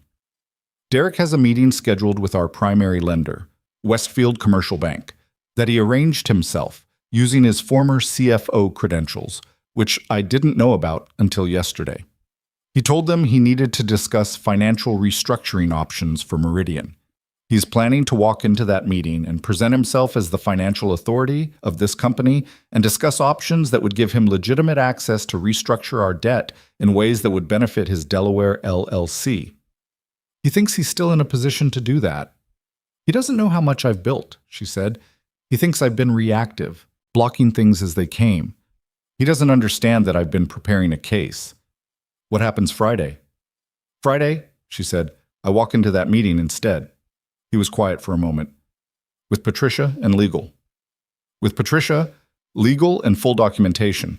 I present the forensic audit to Westfield's executive team. I demonstrate that Derek's access was terminated for cause, that his credentials are invalid, and that Meridian's actual financial position, separate from the damage he's caused, is sound and improving." She looked at him. "Westfield is not going to want to be part of a fraud situation. They will want to work with me to clean it up. And if I handle this through the bank first in a structured way before it becomes public, I control the narrative. And afterward? Afterward, we file the formal complaint, with documentation that Westfield's compliance team will have already verified." She looked at the timeline. "It becomes a business story about a company that survived internal financial sabotage, not a scandal story about a company in crisis." He stood there looking at the timeline for a long moment. It was a good plan. It was a genuinely good plan. The kind that required not just intelligence, but a very specific kind of patience. The kind that could only be built by someone who had been angry for a long time and had decided to be strategic instead. "What do you need from me?" he said. "For Friday." She looked at him, a direct measuring look that he'd gotten used to, but that still had a quality of assessment in it, like she was checking whether the person she'd decided to trust still matched the person she thought she was trusting. "I need a supporting voice," she said. "Not a legal one, not corporate. A creditor who was harmed by the financial mismanagement Derek oversaw, who can speak to the concrete operational damage, who has documentation of his own." She paused. "You have the original invoice, the 47 days of non-payment, the signed agreement documenting that the account was overdrawn, and you have the current consulting contract, evidence that Meridian, under my management, is a functioning business generating real operational results. You want me in the room." "I want you available," she said. I don't know if Westfield will want to hear from you directly, but having you there, a working contractor, not a corporate insider, changes the character of the meeting. He thought about this, about what it meant to be present for a confrontation between Aurora Sterling and the banking institution that held the debt of a company she was trying to save from her own husband's sabotage, about what it meant to be, in some sense, a witness to something deeply private dressed up as professional. This is also personal for you, he said. She didn't flinch. Yes. The documentation, the strategy, the Friday meeting, all of that is real. But there's also a part of this that's about walking into a room where a man expected to have power and showing him that he doesn't. She was quiet for a moment. Then she said, "Yes, that part is also true." She said it without apology. "Is that a problem for you?" He thought about it honestly. "No," he said. "I just want to know what I'm walking into." "You're walking into a room where I intend to end something that should have ended a long time ago," she said, "professionally and otherwise. And I want someone there who knows the complete picture and isn't paid to be on my side.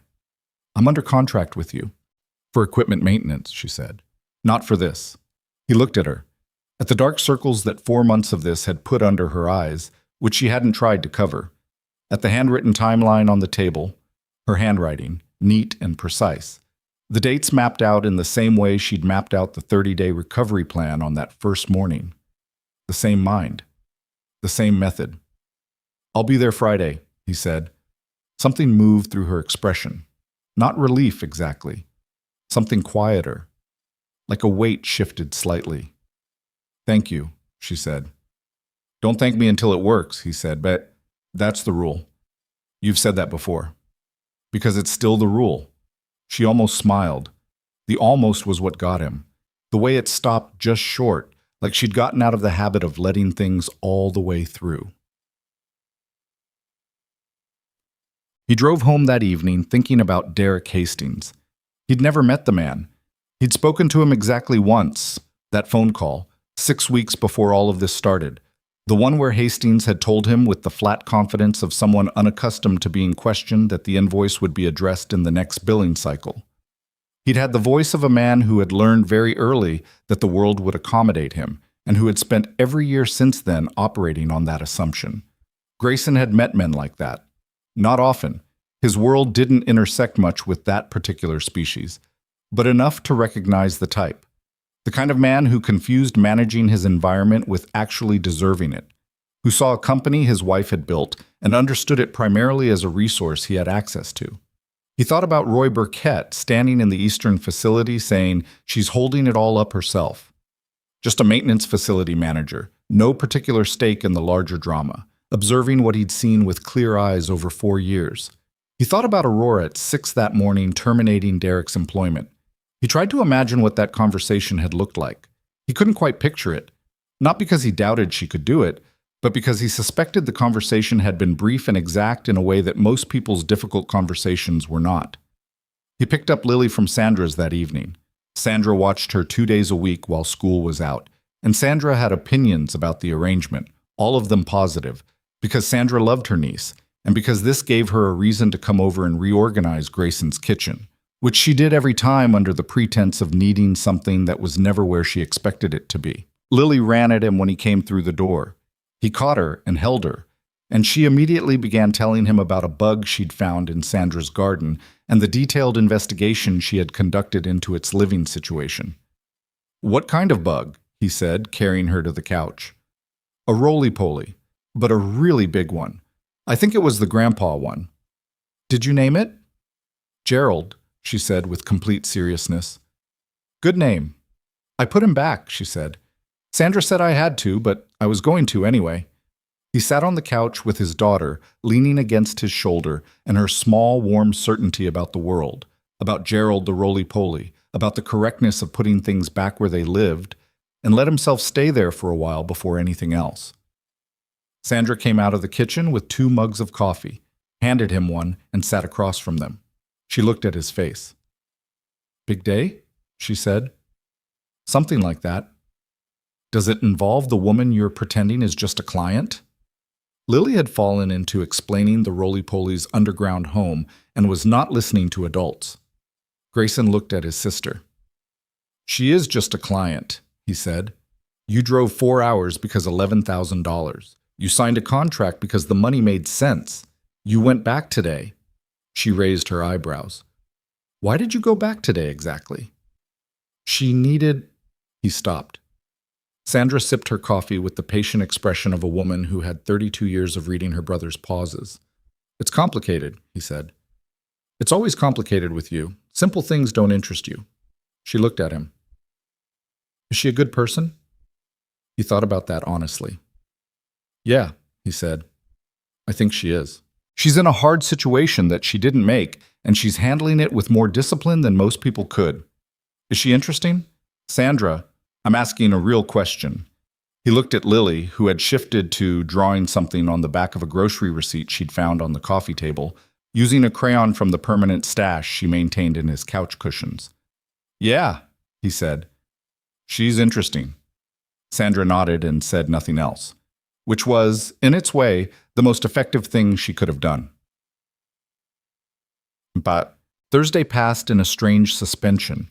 Grayson went through the motions of normal work, a phone call with a new prospective client, ordering parts for the Eastern facility's monthly maintenance, returning 3 emails he'd been putting off. Marcus noticed the quality of his distraction and didn't comment, which was characteristic. Aurora called Thursday afternoon, brief. She said the meeting was confirmed for 10 a.m. Friday. Westfield's CFO and compliance director would be present.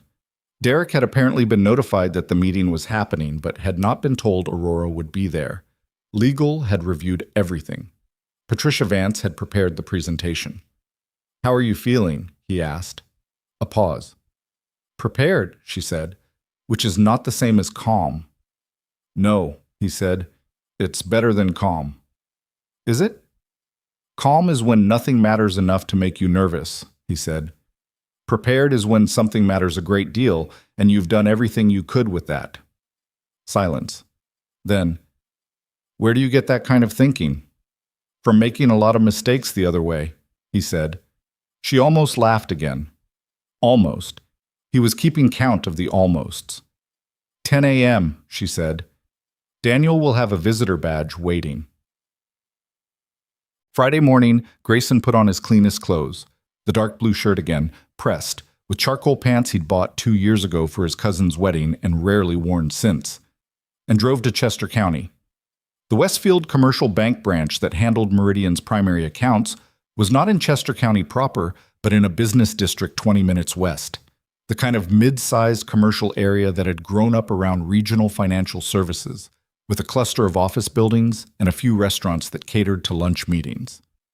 The bank itself occupied a 2-story brick building with a glass atrium and the particular aesthetic of financial institutions that wanted to project stability without spending too much of their money projecting it. He arrived at 9:35. Daniel was waiting outside as promised, with a visitor badge and the strained expression of a man who knew everything that was about to happen and had probably not slept well. "She's inside already," Daniel said. "Conference room on the 2nd floor. Patricia's with her. Legal's on video if needed." "Has Hastings arrived?" Daniel's expression shifted slightly. "He arrived at 9:15, he said. "They asked him to wait in a separate room." Grayson absorbed this. "He doesn't know Aurora's here." "No." Daniel paused. "She wanted the room first." He followed Daniel through the atrium, up the stairs, past a receptionist who checked his badge with the polite efficiency of someone who had been briefed on the morning's complexity and decided it wasn't her business, and into a carpeted corridor on the 2nd floor. The conference room had a glass wall facing the corridor. He could see Aurora through the glass. She was seated at the far side of the table with a woman he'd never met, Patricia Vance, he assumed, mid-40s, reading glasses pushed up on her head. Beside her. Between them on the table were 2 organized folders, a laptop, and a compact external drive. Aurora was looking at something on Patricia's tablet when Grayson came in. She looked up. Her eyes moved over him once, quickly, and something in her settled slightly, the way a person settled when they'd been waiting for something and it arrived. "Grayson," she said. "Thank you." Where do you want me? Here. She gestured to a chair at the side of the table. Not her side, not the opposite side. A neutral position, present but not staged. He sat. Patricia Vance looked at him with the direct assessment of someone who had been told he'd be here and had formed an opinion about whether it was a good idea. The opinion wasn't negative. "Mr. Cole," she said. "Ms. Vance, you understand that you're here as an independent party. You may be asked to speak or you may not be. Either way, your presence is itself a kind of testimony." "I understand." She nodded once and turned back to her tablet. The Westfield team came in at 9:58, 2 men. Grayson read them as the CFO and the compliance director, both in their 50s, both with the expression of men who had started the day expecting a standard meeting and received communications in the past 24 hours that had complicated that expectation. They shook hands with Aurora, acknowledged Patricia, looked at Grayson with visible uncertainty. "Gary Morrow, CFO," the taller one said to Grayson. "Grayson Cole. I'm a vendor and current contractor with Meridian Agritech." A slight shift in Morrow's expression. He sat down. The second man, the compliance director, who introduced himself as Brian Esch, took a seat with the particular careful manner of someone who had reviewed documents that morning and was now managing his own reaction to them. At 10:04, the door opened again. Derek Hastings walked in. Grayson had constructed an image of the man over the months, assembled from the single phone call, from Aurora's careful references, from the shape of what he'd done. What he saw was a man in his mid to late 40s, well-dressed, with the kind of surface confidence that came from a lifetime of being the person who walked into rooms and expected them to orient around him. He was tall. He had the kind of jaw that looked decisive until you looked at his eyes, which were already scanning the room and registering in the span of about 2 seconds that something was wrong. He saw Aurora and stopped walking. The stop was brief. He recovered quickly. Grayson watched him recover, watched the small recalibration happen in his expression. But the recovery was visible to anyone paying attention, and everyone in that room was paying attention. "Aurora," he said. The tone was careful, controlled. The tone of a man deciding in real time which version of himself to deploy. "Derek," she said. "Sit down." He looked at Morrow. "Gary, I wasn't aware this was—" "Sit down, please, Mr. Hastings," Morrow said. Not hostile, but unambiguous. Hastings sat. Aurora opened the folder in front of her. She didn't look up at Derek when she started talking. She talked to the room, to Morrow and Esch. And what she presented over the next 35 minutes was systematic, documented, and devastating. She walked through 14 months of transaction history. Patricia brought up supporting documents on the laptop and the wall screen as Aurora referenced them. Account numbers. Transfer dates. The Delaware LLC registration documentation. The third-party banking access that the fraud flag had exposed. The forensic audit timestamps.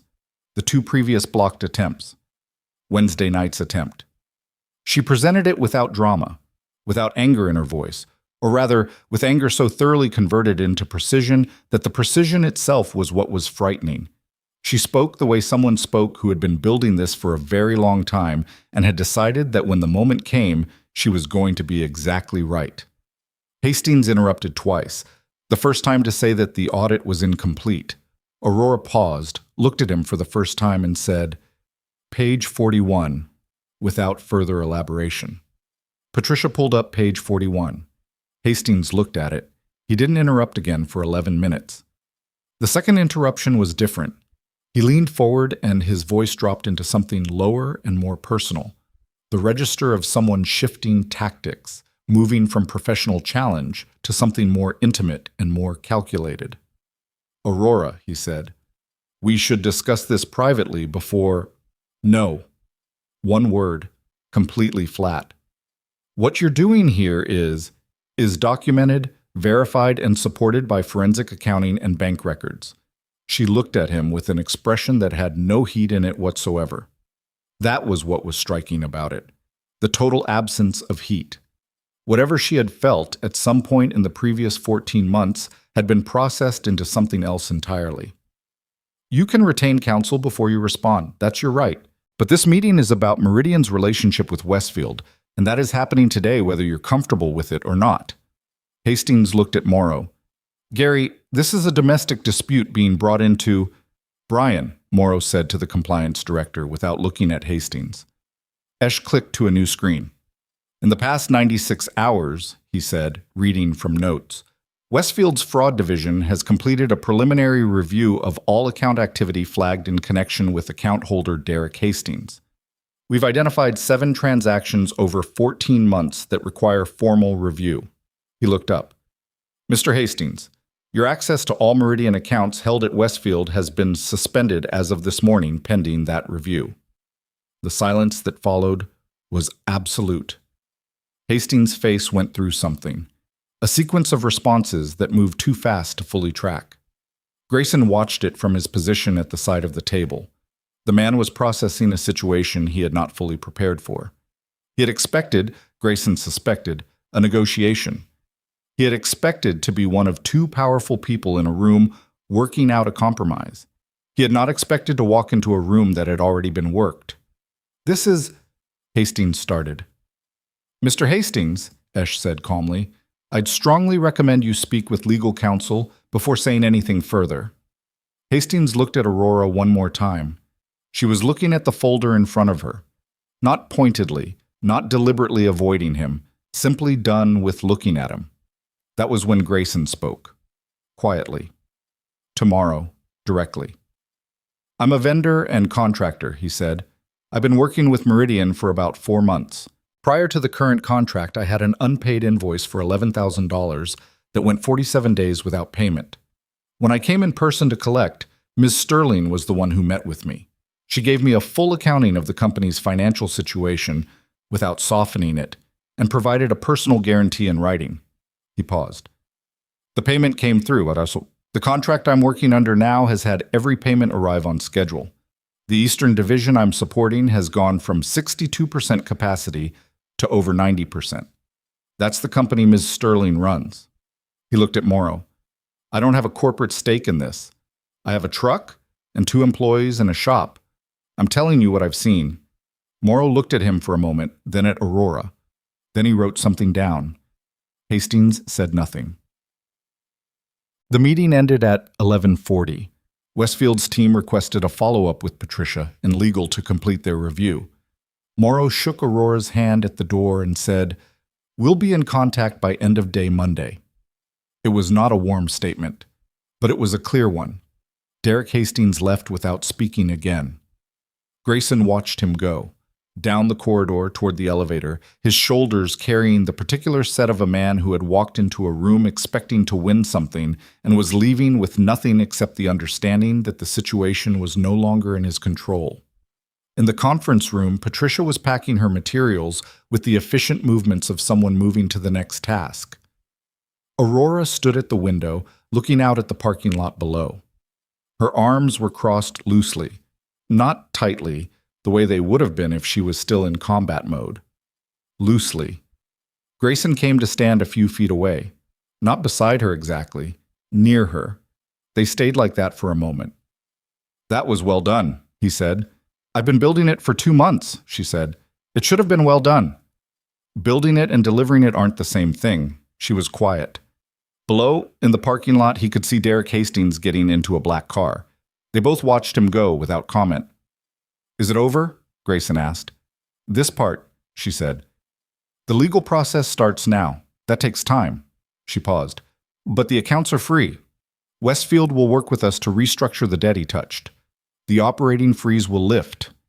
She turned from the window. Meridian is not going to collapse. I know, he said. I've known that for a while. She looked at him. There was something in her face that was different from anything he'd seen there before. Not the composure of the conference room, not the controlled fatigue of the phone calls, not the focused intensity of the presentation she'd just given. Something older and more tired than any of that. Something that had been under all of it.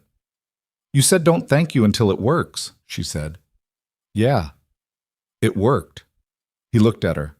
At everything in her face that she wasn't quite managing anymore, now that the room was nearly empty and the immediate crisis had passed, and there was nothing left to be precise and strategic about. Then thank me later, he said, when you've had some sleep. She looked at him for a long moment. Then she nodded once and picked up her folder, and the three of them walked out of the conference room together. In the atrium, Daniel was waiting with a relieved expression that he was very badly concealing. Patricia peeled off to take a call. Aurora and Grayson stood for a moment near the exit.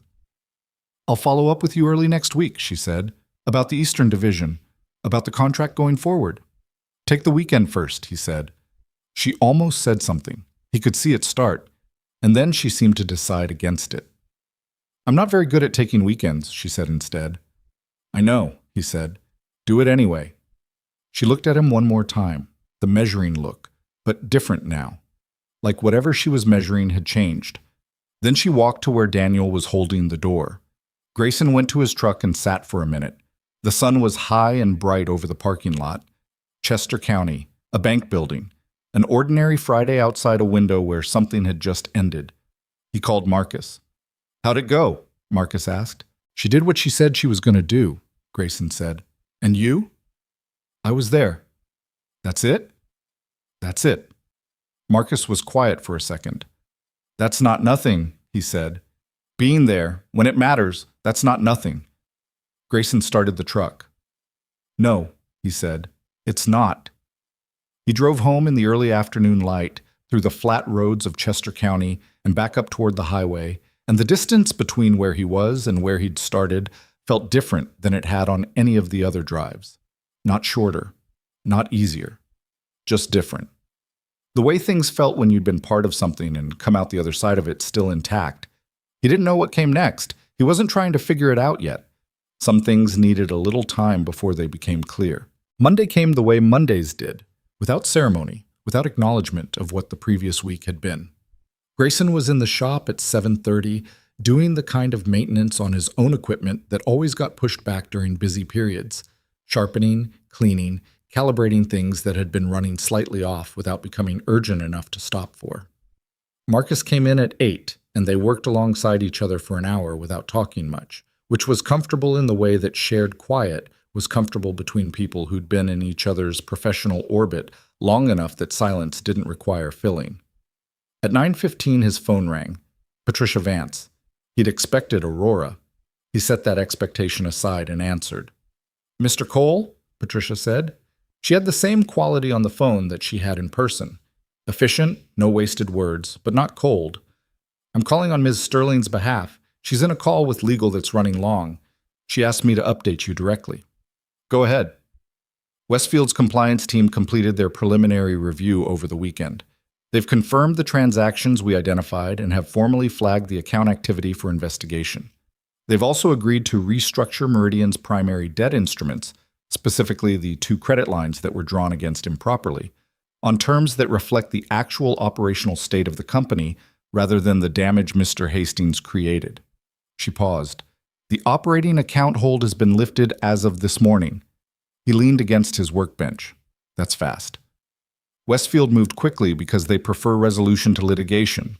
Having documentation as thorough as ours made that easier. A brief pause. "The formal complaint against Mr. Hastings was filed with law enforcement Friday evening. That process will take time, but the company's financial structure is no longer encumbered by it." "And the contracts, Barrett Foods?" "Barrett's legal team was notified Friday. We provided them with a summary, carefully worded, reviewed by our legal team, explaining that Meridian had proactively identified and remediated an internal financial control issue. The stability clause question was raised and reviewed.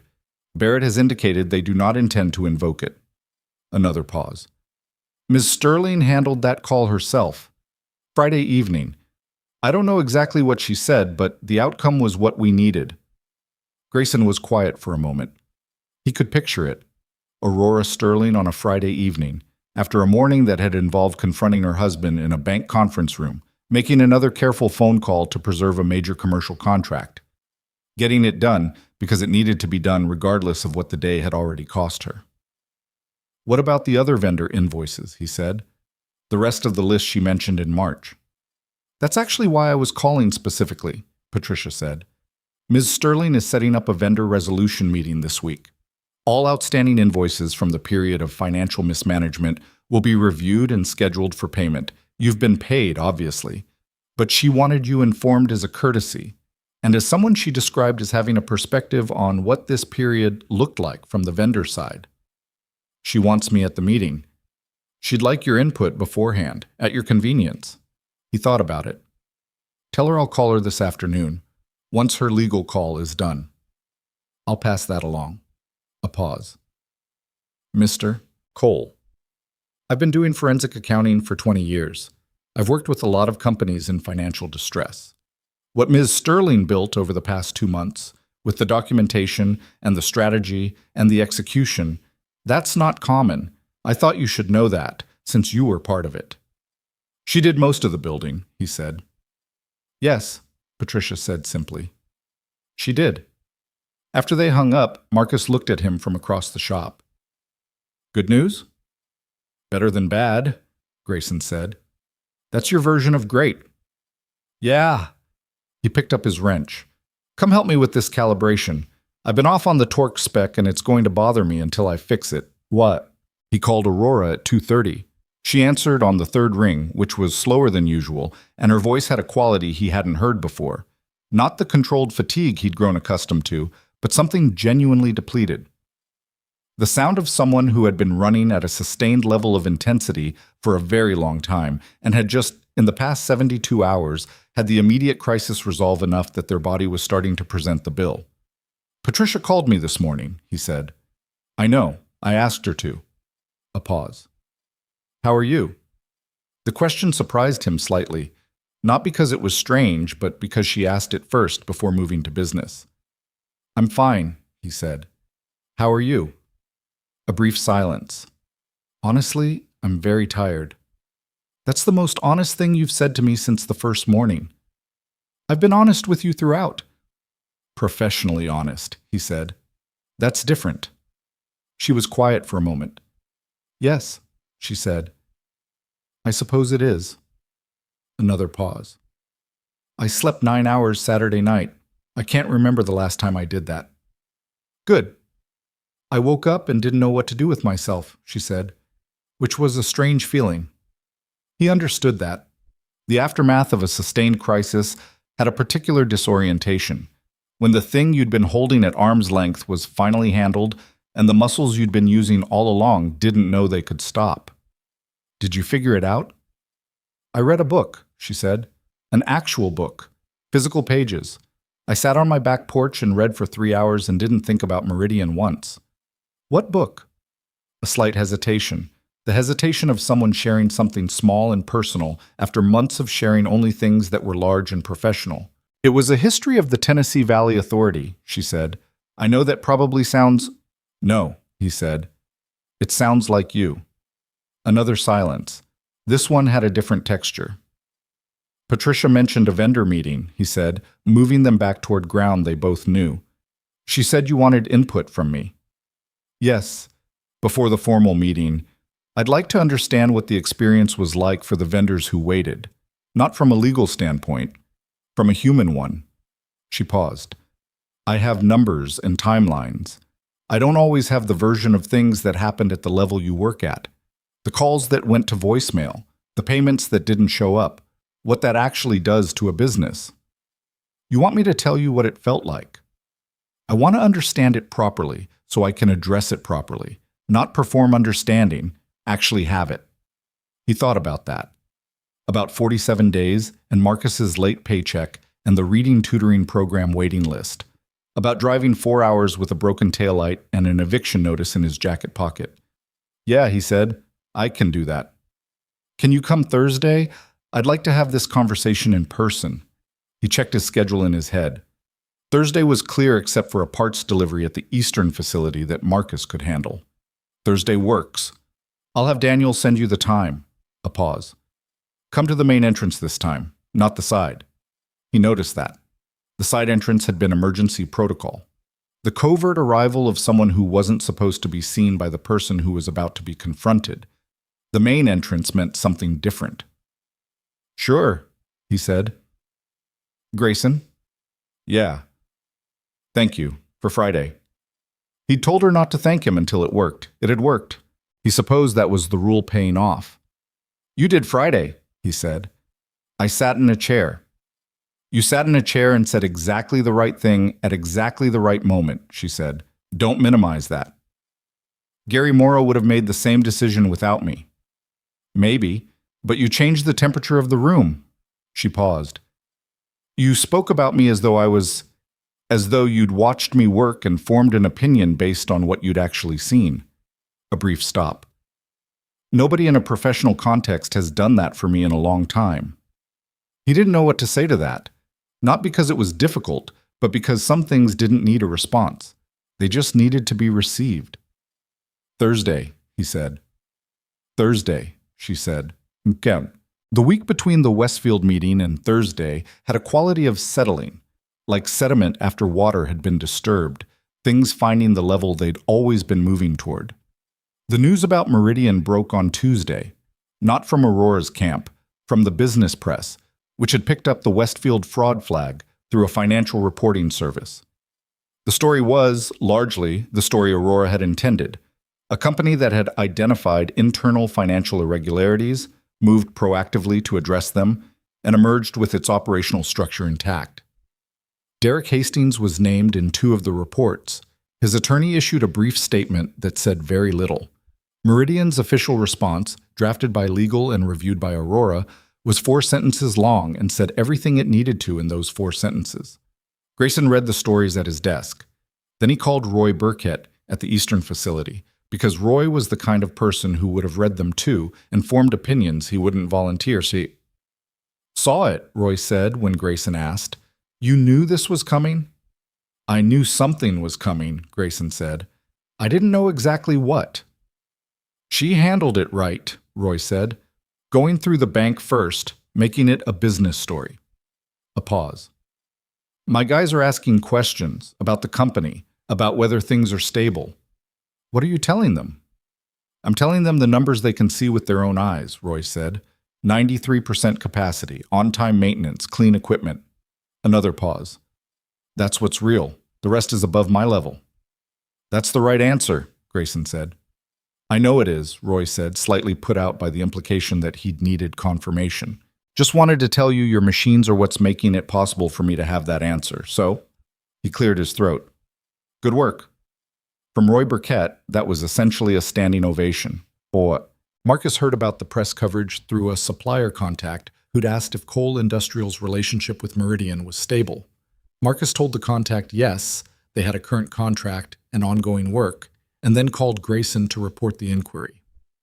"What did you say?" Grayson asked. "I said yes, we're contracted, the work is ongoing, everything is fine." Marcus paused. "Is everything fine?" "As far as I can tell?" "As far as you can tell," Marcus repeated. "That's not as reassuring as it could be." "It's what I've got." "You've been spending a lot of time on this one client." Grayson was quiet for a moment. "Yeah," he said. "I have." "I'm not saying that's wrong," Marcus said carefully. "The Eastern Division money is good.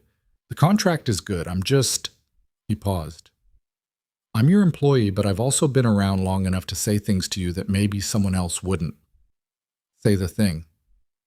"Be careful about the difference between a business investment and a personal one," Marcus said. "Not because one is wrong, just because they're different, and mixing them up creates problems that are harder to fix than a busted conveyor."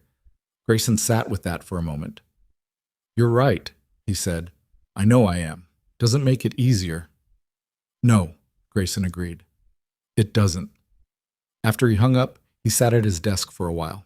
The motivational poster on the wall, the mountain, the determined spirit. Marcus wasn't wrong. He'd been thinking about Aurora Sterling in ways that weren't strictly professional for longer than he'd been willing to name directly. He knew that. The Thursday meeting, the phone call that had run longer than it needed to, the small things, the almost laugh he kept counting, the way she'd said I read a book like it was a confession.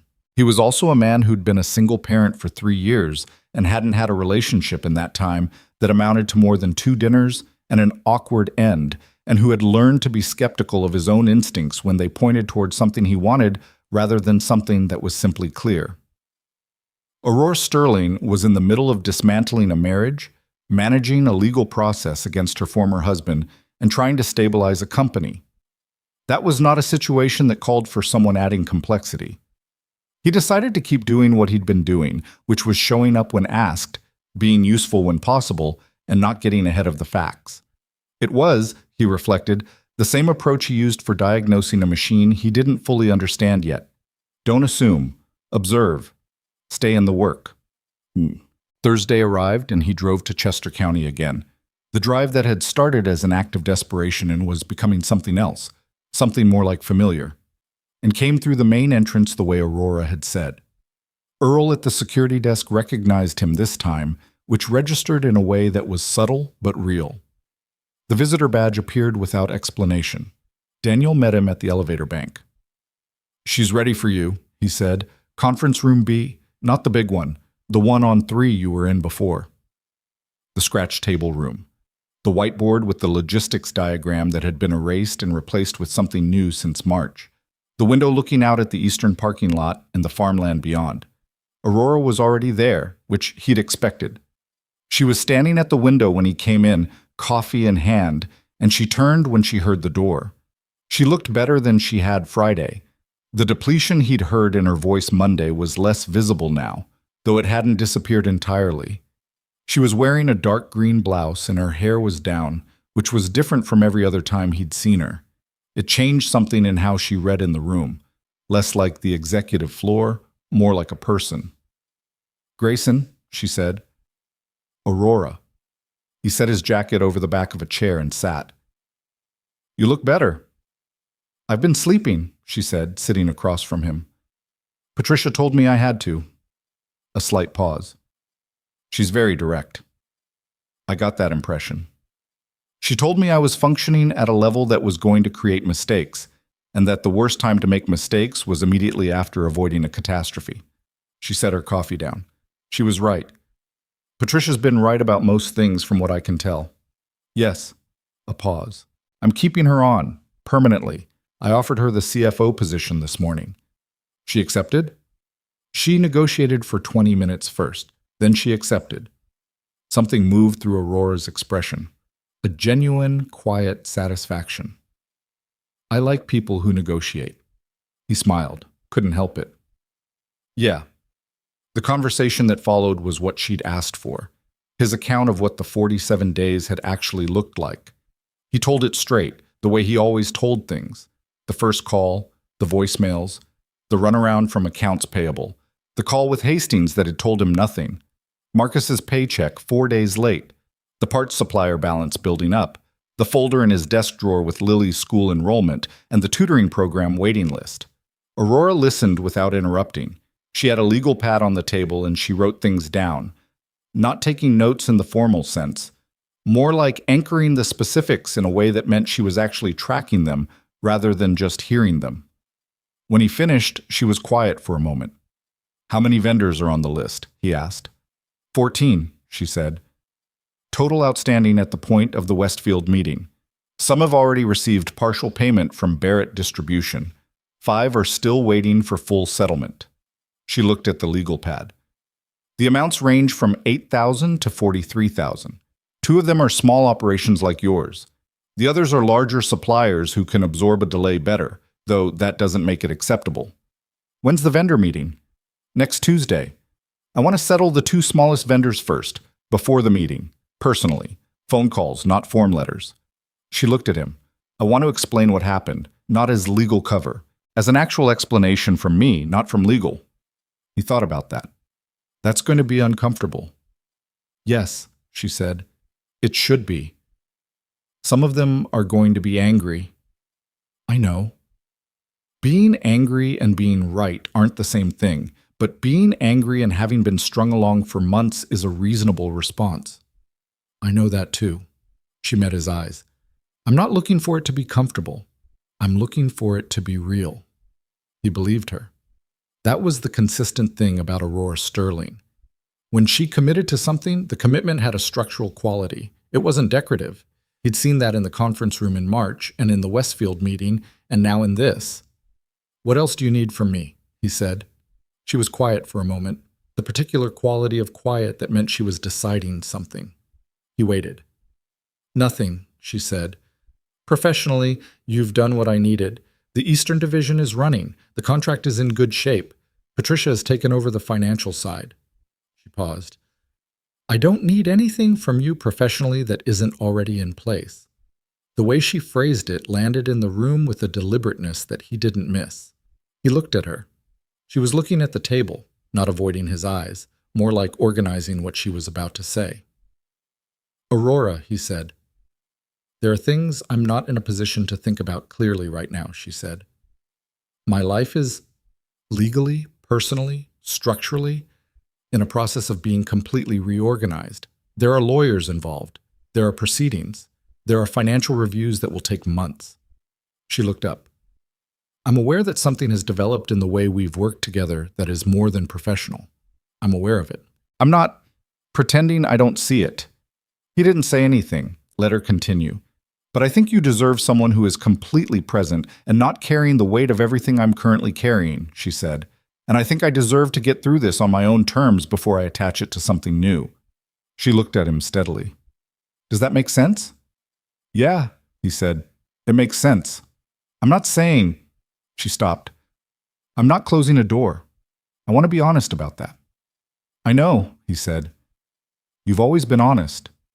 She looked at him for a long moment. You're being very reasonable about this.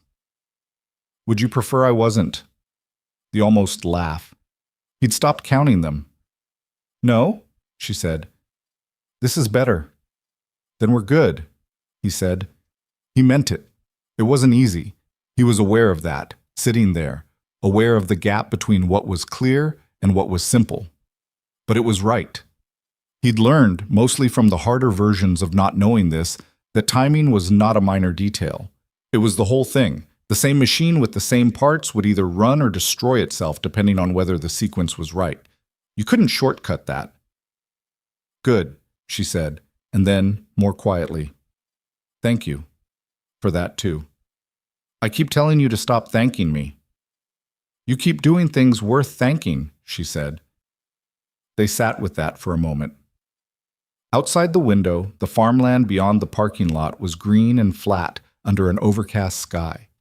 Neither of them was in a hurry to end the conversation, but neither of them had a particular reason to keep extending it, and they both knew it. How's Lily? She asked. She's good. She decided Gerald the roly-poly needs a friend, so she's been looking in the garden every day. Gerald.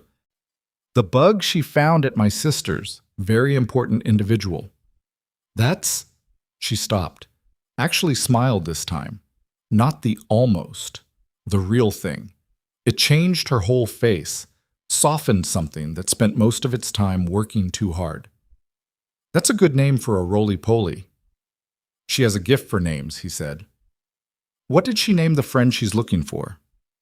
She's going to wait and see what feels right, he said. She says you can't name someone before you meet them. Aurora looked at him.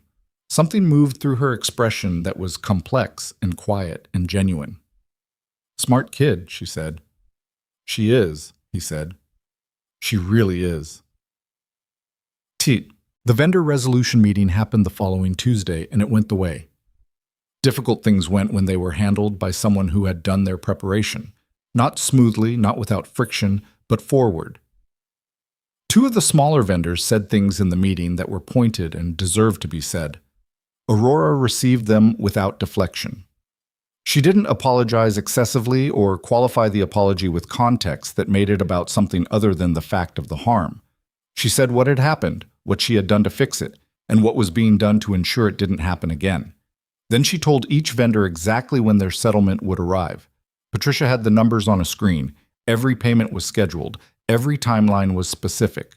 Grayson wasn't in the meeting. He heard about it afterward, from Daniel, who described it with the careful understatement of someone who'd been braced for worse. It was hard, Daniel said. She held up. She would, Grayson said. Yeah, Daniel agreed. I'm starting to understand that. The settlements went out over the following 2 weeks. One by one, the outstanding invoices cleared. Grayson tracked it not because he was owed anything, his account had been settled months earlier, but because he'd heard the names in that original vendor list from Aurora, and it mattered to him that they were resolved. He knew what it felt like to be on that list. He knew what 47 days felt like from the inside. When the last settlement was confirmed, Patricia sent him an email. Not on Aurora's behalf, her own. 3 sentences. All outstanding vendor obligations have been satisfied as of today. I wanted you to know since you were the one who drove 4 hours and started the clock on all of this. Best, PV. He read it in his truck, parked outside a job site, and sat there for a minute. Started the clock. He hadn't thought of it that way. He'd thought of himself as a creditor who'd gotten lucky. Lucky that the right person had been the one to meet him in the lobby. Lucky that the personal guarantee had been real. Lucky that the plan Aurora had built was actually as solid as she'd presented it. But Patricia's version wasn't wrong either. Someone had to drive 4 hours. Someone had to be the one who didn't accept the runaround. He texted Marcus. All Meridian vendors paid. Marcus replied, Good. Buy yourself something. He laughed at that, alone in the truck. Then he started the engine and went back to work. Yeah. 3 weeks after the Westfield meeting, a short item appeared in a South Carolina business publication. He saw it because Roy forwarded it to him with no message, which Roy did sometimes when something struck him as relevant. The item reported that Derek Hastings, former CFO of Meridian Agritech Solutions, had been charged with 2 counts of financial fraud and 1 count of unauthorized use of electronic financial systems. His attorney had issued a statement. The case was expected to proceed to trial the following year. Grayson read it once, set his phone down, picked it up again, and read the part about Meridian. A single paragraph that described the company as having cooperated fully with investigators and noted that its operational structure was stable and continuing. Stable and continuing. He thought about that morning in March, the glass front lobby, Earl at the security desk, the way he'd sat in that waiting area for over an hour drinking bad coffee and reading corporate brochures and deciding he wasn't going to leave. The moment those elevator doors had opened, he put the article away. He had a job to do. The Eastern Division's quarterly assessment came due in late May. Grayson drove down on a Wednesday. Not a Friday, not an emergency, just a scheduled professional visit in the ordinary course of a working contract, and spent 6 hours going through the facility with Marcus. All 6 units were running within spec. Roy had been doing the monthly maintenance properly, following the documentation Grayson had left, which was something Roy would not have done for just anyone, and which said something about the relationship that had developed between the two of them over the preceding months. They finished the assessment late afternoon. Marcus loaded the truck. Grayson stood in the facility entrance with Roy for a few minutes in the particular late-day quiet of a building that had done what it was supposed to do. Good numbers, Roy said. Good numbers, Grayson agreed. Roy looked out at the parking lot. You talked to Ms. Sterling much? Still? Some, Grayson said. She doing all right? He thought about the most recent call, 2 weeks ago, brief and professional, about the maintenance schedule and a parts specification question. The way she'd sounded, steadier than he'd heard her in months. Not lighter, exactly. More like her own weight, settled correctly. Yeah, he said. I think she's doing all right. Roy nodded. Good. She earned it. He said it with the particular Roy Burkett brevity that meant the statement was complete and final and not up for elaboration. Grayson shook his hand. See you in a month, Roy. Yep, Roy said. Drive safe. He drove home through the early evening. The light was long and warm over the countryside, the kind of late spring light that made everything look like it had been thought about carefully, which it hadn't. It was just the angle and the season and nothing more, but which felt, in the way of late-day light, like something earned. His phone buzzed at a red light. He glanced down. A. Sterling. He answered through the speakers. Aurora. Quarterly assessment today, she said. Daniel told me. How are they? All 6, clean. He pulled through the light. Roy's team is maintaining them right. Roy told me the same thing, she said. He sent me a text that said, Machine's good, Cole knows what he's doing, that's all. Grayson smiled. That's a speech, coming from Roy. I know. She paused. How are you? Good, he said. Long day, but a good one. He drove for a moment. How are you? She was quiet for a couple of seconds. The kind of quiet that wasn't hesitation exactly, more like someone deciding to be honest instead of brief. "I had a conversation with my attorney today," she said, "about the divorce proceedings. It looks like the timeline has accelerated. Given the criminal case and the financial evidence, the legal separation will probably be finalized within the next 60 to 90 days. He kept his eyes on the road. "How do you feel about that?" "Relieved," she said. And then, after a pause, with more quiet precision, "and sad. Not for the right now. Not for what he turned out to be. For the person I thought he was. For the years I spent on something that wasn't real." Another pause. "That's a different kind of grief than I expected. Quieter. More private." "Yeah," he said. "I think that's the honest version of it." "Is it strange that I'm telling you this?" He thought about Marcus's careful observation, the difference between business and personal, and how mixing them up created problems. He thought about the Thursday meeting and what Aurora had said, not closing a door. "No," he said, "it's not strange. I don't have many people I can be honest with," she said, "about the private version of things. My professional relationships are exactly that. My family is complicated in the way families are. Patricia is excellent, but she's my CFO, not my friend." A pause. "You're the only person in the past 4 months who has heard both versions, the professional and the private." "I know," he said. "I don't know what to do with that exactly," she said. "I want to be clear about that. I'm not in a place where I can offer something that matches what I think this could be. I'm 60 days away from the end of something, and I need to be there first before I can be anywhere else."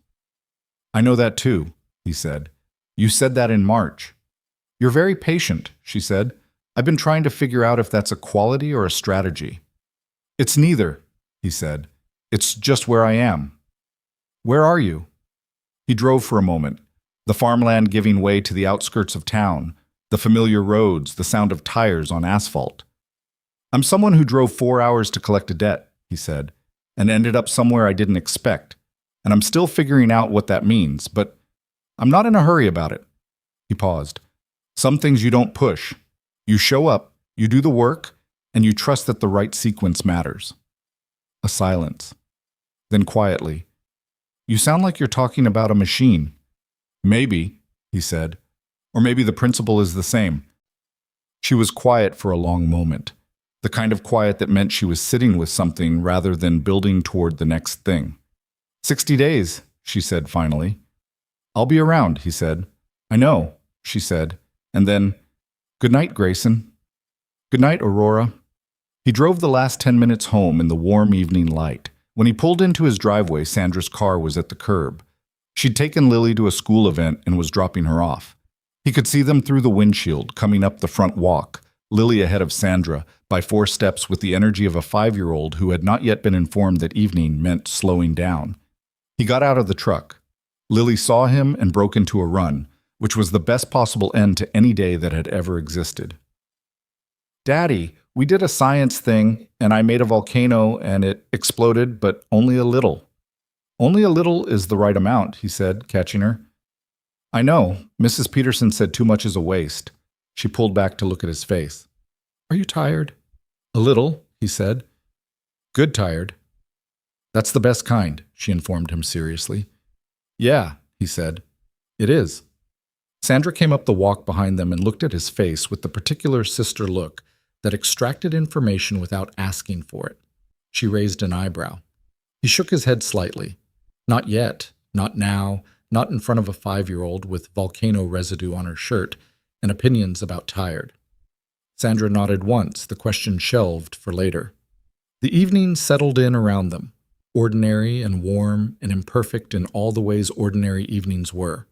And Grayson held his daughter and thought about 60 days like it was a thing he could afford to wait for. He could. He had work to do, a business to run, a kid to raise, and the simple, hard-earned knowledge that the right timing was not a small thing. It was everything. He went inside. The 60 days didn't pass cleanly. They never did. There was a week in June where the legal proceedings hit a complication. Derek's attorney filed a motion challenging the admissibility of certain bank records. and Aurora's legal team spent 4 days in response filings that she described to Grayson in a brief phone call as exhausting and necessary and exactly the kind of thing that makes people lose faith in systems. The motion was denied. The proceedings moved forward, but the week cost her something. He could hear it in the flatness that crept back into her voice, the compression that meant she was managing something she hadn't expected to have to manage again so soon after believing she'd passed it. He didn't call her that week unless she called first. He'd learned the shape of when she needed space and when she needed contact, and that week was a space week. He knew this not because she'd told him, but because he'd paid attention, which was something he'd been doing since March without fully naming it as the kind of attention it was. On the 7th day of that week, she texted him at 9:40 p.m. Motion denied. Back on track. Sorry for the quiet. He texted back, "Don't apologize. How are you?" She replied, "Tired, but the right kind." He smiled at that. She'd picked up his phrase, the one Lily had said, and he'd passed on without thinking about it. And she'd used it back to him with the ease of someone who'd been carrying it around and finally found the right moment. That small thing landed in him more directly than he'd expected. "Good," he texted. "Get some sleep." "Working on it," she replied. And then, after a pause that was long enough that he'd almost put the phone down, "Thank you for not disappearing during the complicated parts." He read that twice, set the phone on the nightstand, looked at the ceiling of his bedroom for a while in the dark. He hadn't disappeared during the complicated parts because it hadn't occurred to him to. That was simply true. He wasn't built for disappearing when things got difficult. He was, if anything, built for the opposite, which was a quality that had served him well professionally and had cost him in ways he didn't always talk about, in the years before Lily when he'd stayed too long in situations that asked too much and gave too little back. But this was different. He knew it was different. He knew it the way you knew a machine was running right, not from any single indicator, but from the whole picture, everything in range, the sound and the feel and the numbers all pointing the same direction. He went to sleep. The divorce was finalized on a Thursday morning in late July. He found out not from Aurora, but from a brief item in the same South Carolina business publication that had covered the fraud charges. 3 sentences. Aurora Sterling, CEO of Meridian Agritech Solutions, had finalized her divorce from Derek Hastings. Mr. Hastings' criminal case remained pending. Miss Sterling declined to comment. Grayson read it at his desk at 8:15 a.m. Then he set his phone face down and went to work, because it wasn't his place to call, and he didn't know what to say, and sometimes the right thing was to wait until someone told you what they needed. She called him at noon. "You saw it," she said. Not a question. "Yeah," he said. "I'm okay," she said, before he could ask. "I want you to know that first. I'm okay." "Good." "It's a strange day," she said. "It doesn't feel the way I thought it would. I thought it would feel like relief or like grief or like something with a clear name. It just feels very quiet, like a room that's been emptied out and you're standing in it, hearing the echo." He understood that. "Yeah," he said. "I went into the office this morning because I didn't know what else to do with myself," she said. "Patricia made me leave at 11. She said I was hovering and making the accounting team nervous." He did laugh at that. "Patricia's good for you." "She's insufferable and excellent," Aurora said. And there it was. Not the almost laugh, the real one, full and unguarded, the kind that came out when you weren't bracing against it. He heard it and felt it settle somewhere in his chest that he wasn't going to examine too closely right now. "What are you doing today, Wusel?" he asked. "I was going to go home and read," she said. "But that felt, I don't know, too solitary. I've been very solitary for a long time." A pause. "I was wondering if you had plans." "I have a parts delivery at 2, he said. "Marcus is handling it." "After 2 then," she said. He looked at his desk, the invoice stack, the supply quotes, the motivational poster that had been watching him work for 5 months now.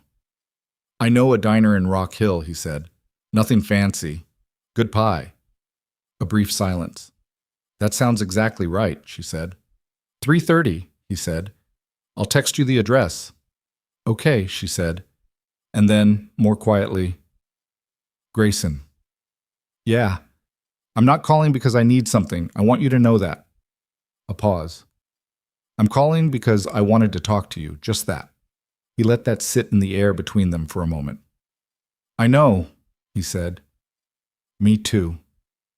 The diner was called Hazel's, which was the name of a woman who had owned it for 30 years, and who was no longer alive but whose daughter ran it now, and kept the same pie recipes and the same red vinyl booths and the same handwritten daily specials on a chalkboard near the register. It was the kind of place that smelled like coffee and fried things and had a particular quality of noise, not loud, just full, the sound of people eating and talking without performing either. Grayson got there at 3:20. He got a booth by the window and ordered coffee and looked out at the street. Rock Hill on a Thursday afternoon in late July. People going about ordinary things, the heat sitting heavy on the sidewalks, a kid on a bicycle taking the corner too fast and correcting without falling. Aurora came in at 3:32. He saw her through the window first.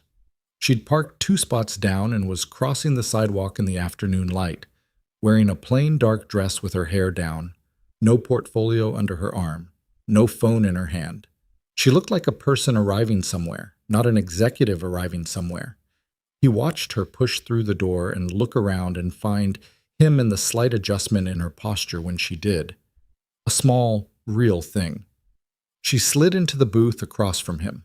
The server came and she ordered coffee and looked at the laminated menu with the slightly bemused expression of someone who didn't usually eat at laminated menu establishments and was finding it unexpectedly comfortable. "Get the pie," he said. "That's the only actual recommendation I have." "What kind?" "What kind do you want?" She looked at the menu. "What's good?" "Cherry, or the chocolate cream if you need something stronger." She looked up at him. "Stronger?" "It's a significant day," he said. "Chocolate cream is for significant days." She studied him for a moment. "Cherry," she said finally. "I think I'm okay with cherry." He ordered 2 slices. The server left. The diner noise went on around them, comfortable and indifferent. "Tell me about your week," Aurora said. So he told her. The job in York that had gone over by a day because the replacement coupling had been the wrong size, and Marcus had driven 40 minutes each way to exchange it without complaint. The new client inquiry from a food processing plant in Gaston County that could be significant if it came through. Lily's end-of-summer program at the school where she'd apparently befriended every child in the class, and also the janitor, Mr. Webb, who had taught her how to use a push broom properly and whom she now considered a personal mentor. Aurora listened the way she always listened, fully, without the half-distracted quality that most people brought to conversations about someone else's ordinary life. She asked about Lily's janitor mentor with genuine interest. She asked about the Gaston County inquiry and whether the timeline worked with his current capacity. She asked about Marcus and the coupling and whether Marcus ever complained about anything. "Not really," Grayson said. "He has one mode, which is competent and slightly resigned." "That's an underrated combination." "It's held my business together more than once." The pie arrived. They ate it. The cherry, which was good, genuinely good, the filling not too sweet, the crust properly done, and the conversation moved the way conversations moved when there was no agenda underneath it, just 2 people talking because they wanted to be talking, following whatever thread came naturally. She told him about the past week, not the legal part. They'd already touched that. The other part. She'd spent a Saturday cleaning out her home office, which Derek had used as a secondary workspace and which had accumulated 3 years' worth of his presence in small ways. A mug on a shelf, papers in a drawer, a jacket over a chair that she'd been moving around for months without thinking about why. She'd put everything in a box, and then she'd stood in the empty room for a while, and then she'd repainted it. She'd done it herself, which she acknowledged was irrational given that she could afford to hire painters, but which had felt necessary. "What color?" he said. "Green," she said. "A dark green. I've always wanted a green room, and I've always deferred to someone else's preference." She paused. "It looks good." "I believe it," he said. "I sat in it afterward and just sat there for about an hour." She looked at the table, at the half-eaten pie. "I know that sounds small." "It doesn't sound small at all," he said. She looked up. "No?" Rooms matter, he said. Spaces matter. The fact that you were sitting in a room that was just yours, the color you wanted, that's not small. That's what the whole thing was about. She was quiet for a moment. Something in her face was open in a way he hadn't seen before. Not the composure of the conference room or the controlled exhaustion of the crisis months. Something earlier than all of that. Something that had been there before Meridian and Derek and 14 months of watching her company be quietly disassembled from the inside. "Can I tell you something?" she said. "Yeah." "I've been running Meridian since I was 24, she said. "I built it from a regional cooperative into what it is now. I know this company the way you know your machines, by sound, by feel, by the thing that's slightly off before the numbers confirm it." She paused. Derek came in 4 years ago as CFO. He was competent, genuinely competent at first, and I convinced myself that the fact that I had to manage him, had to stay one step ahead of his decisions, was just what partnership looked like. That tension was just normal. That's what I told myself. She looked at him steadily. I knew something was wrong for a long time before I admitted I knew it. And I kept running the company and managing the problem and not naming the problem because naming it meant it was real. He didn't say anything. Let her continue. "That's the part I'm sitting with," she said. "Not what he did, what I didn't do soon enough. The amount of energy I spent containing something I should have confronted." She paused. "Patricia told me last week that the company would have collapsed completely if I hadn't started rebuilding the accounts when I did. She said I probably saved it by about 2 months. She looked at the table. 2 months. That's how close it was. "But you did it," he said. "Yes, but I should have done it sooner." "Maybe," he said. "Or maybe you did it exactly when you were ready to do it, and you weren't ready before." He paused. "People don't fail because they see problems late. They fail because they never act. You acted." She looked at him. "You're being generous." "I'm being accurate," he said. "There's a difference." He leaned forward slightly. "You're sitting here telling me you should have seen it faster. But you also built a 30-day recovery plan that worked, ran a forensic audit that took down a fraud case, kept a major commercial contract intact, and personally called every vendor who'd been strung along on a bad debt. You did all of that while legally still married to the person causing the damage." He paused. "The fact that you're harder on yourself than I am on you it's real. But it's also not the whole picture." She was quiet for a long moment. "You have a way of saying things that are true without making them feel like a sales pitch." "My daughter says I'm too serious," he said. "I'm not sure this is better." "It's better," she said without hesitation. The coffee was refilled. The diner noise went on. Outside, the afternoon was shifting toward evening, the light going from white-hot to amber, the shadows extending across the sidewalk. "What happens to Meridian from here?" he said. She sat back. Something settled in her. The visible, physical version of a person who has been braced for a long time and is learning, gradually, that the threat is past. "We grow," she said. "Properly this time. The Eastern Division is generating the best numbers it's had in 4 years. Roy sent me a quarterly report that was the most enthusiastic document he's ever produced, which means it contained 2 additional sentences compared to his usual reports." She almost smiled. "The Barrett Foods relationship is stable. Patricia has restructured our debt instruments into something that actually reflects our operational capacity instead of the inflated projections Derek was using to draw credit against." She paused. "There are 2 new contracts I've been building toward for 6 months. I think both of them close before the end of the year." "And the legal case?" "Trial is scheduled for February. My legal team says the documentation is strong. Derek's attorney has been making noise about a plea arrangement." She said it without particular satisfaction. "Either way, it's no longer something I have to manage daily. It's in the system. It moves at its own pace." "How does that feel?" "Like putting something heavy down," she said. "Like I forgot what my arms felt like when they weren't holding it." He understood that feeling. He'd had a version of it the day Marcus's paycheck cleared and the Kellerman parts order was covered, and he'd sat at his desk and realized, for the first time in 6 weeks, that he wasn't doing math in his head about whether the numbers worked. "Good," he said. You should let your arms rest for a while. She looked at him across the table, the direct measuring look that he'd gotten from her since March, except that now it didn't have the quality of assessment in it.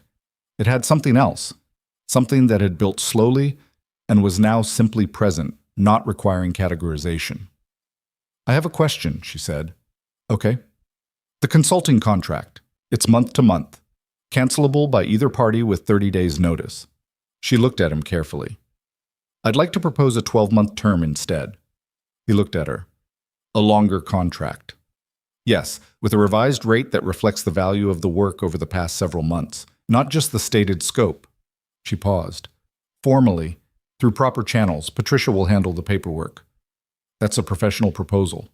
Yes, she said. It's a professional proposal. A beat. I'm making it professionally. And the other thing, he said.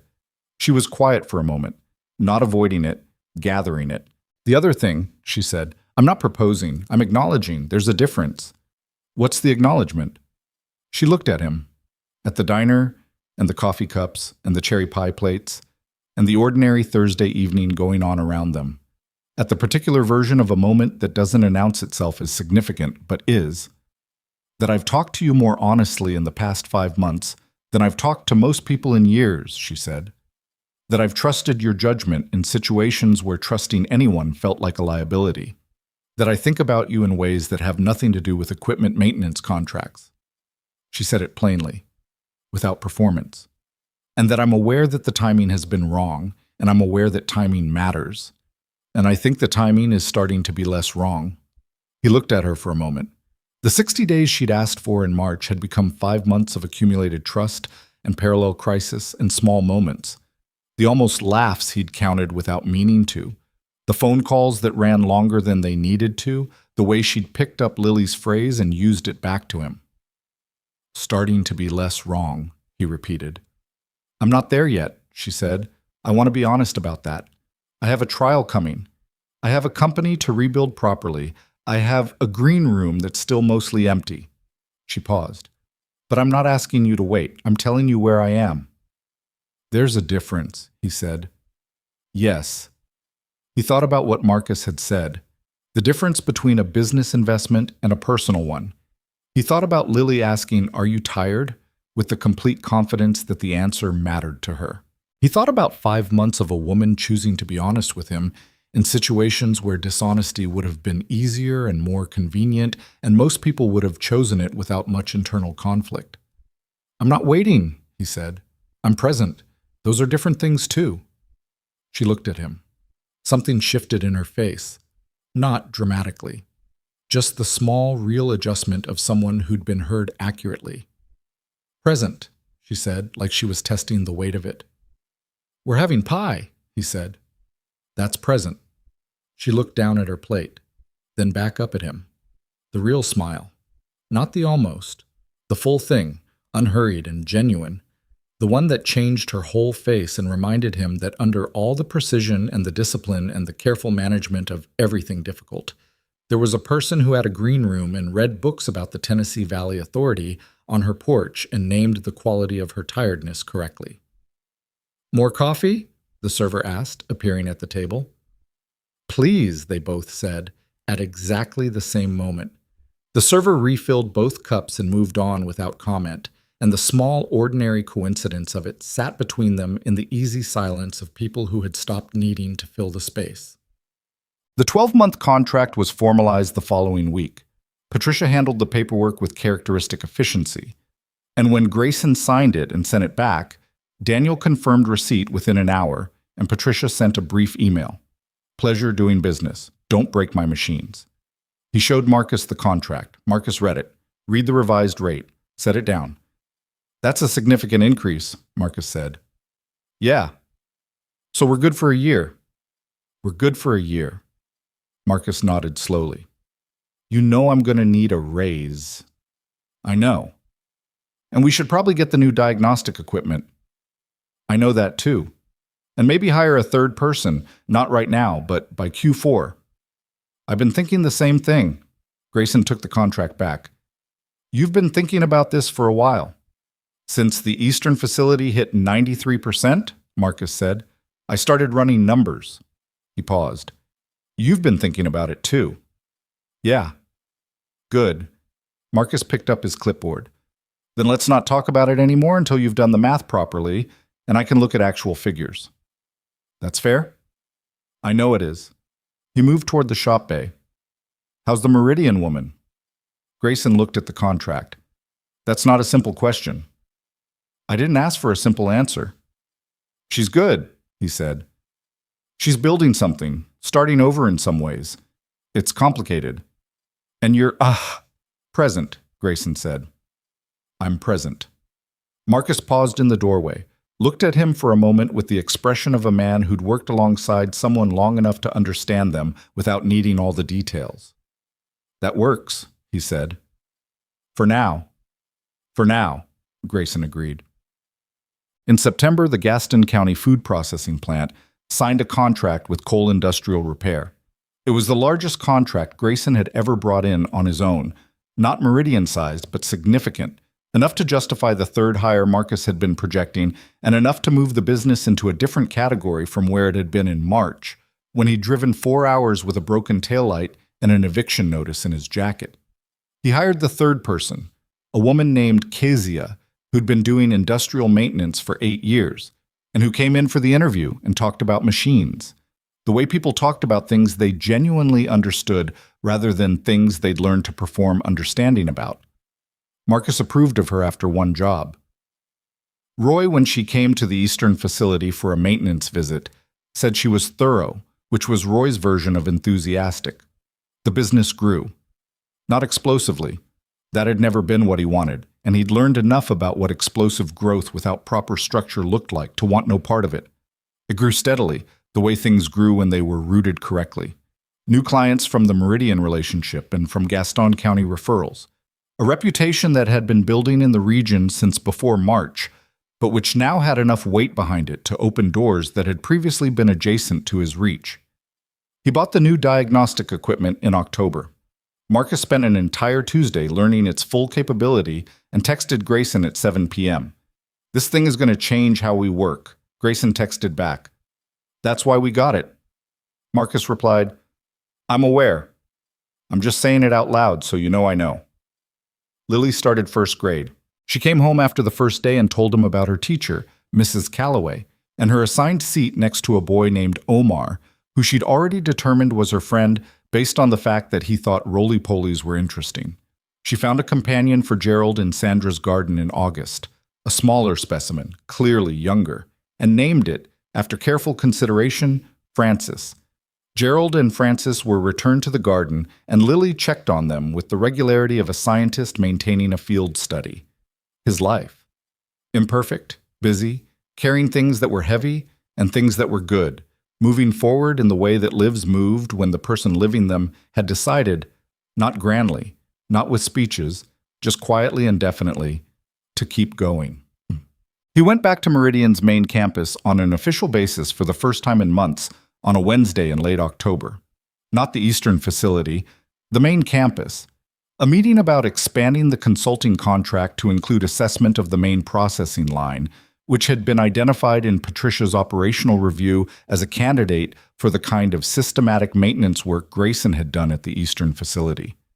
He came through the main entrance. Earl at the security desk said, Mr. Cole, she said to go straight up, without checking any list, which was a different version of the moment than the one 8 months ago when he'd stood at this desk for 40 minutes, waiting to be acknowledged. He took the elevator to the third floor. Not the conference room this time. Aurora's actual office, the one with the financial dashboard on the monitor and the documents on the secondary table, the one he'd sat in on the morning of the Westfield meeting. The door was open. She was at her desk, reading something on her monitor, and she looked up when he appeared in the doorway. She was in a blue shirt he hadn't seen before, and her hair was down again, the way it had been at the diner in July. She looked, he thought, like a person who had come through something significant and had arrived. Not unaffected, not unchanged, but arrived. Present in her own life in a way she possibly hadn't been for a long time before all of this started. Grayson, she said. Aurora. She stood. Come in. He came in. She'd rearranged the office since March. The desk was in a different position, the secondary table cleared of the crisis documents and replaced with a cleaner, more organized setup. A plant on the windowsill that he didn't remember from before. Small things. Hers. "How's the Eastern Division?" she said. "Roy says hi," he said. "Roy doesn't say hi to anyone. He told me to tell you the numbers were good and the machines were running right, and to stop sending him paperwork that could be an email." Grayson sat. I interpreted that as hi. She sat across from him, and she was smiling, openly, without the control she used to maintain in professional contexts, the full version.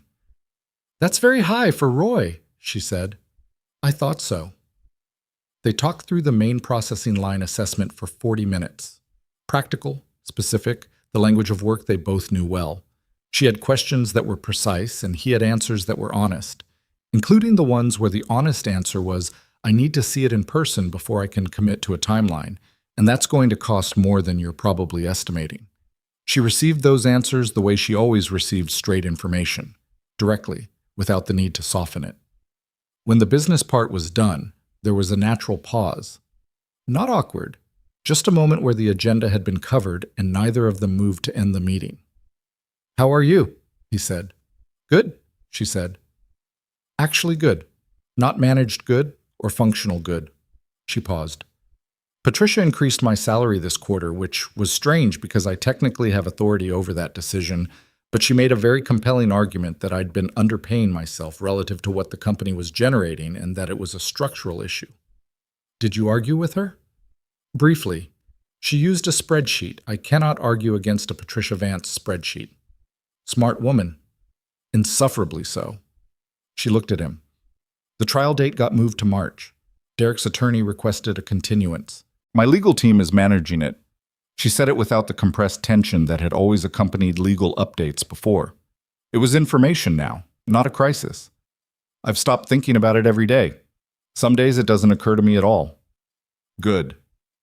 "That took longer than I expected," she said, "to stop carrying it automatically. The habit of being prepared for the next bad thing. That doesn't turn off as fast as the bad things stop." "No," he said, "it doesn't."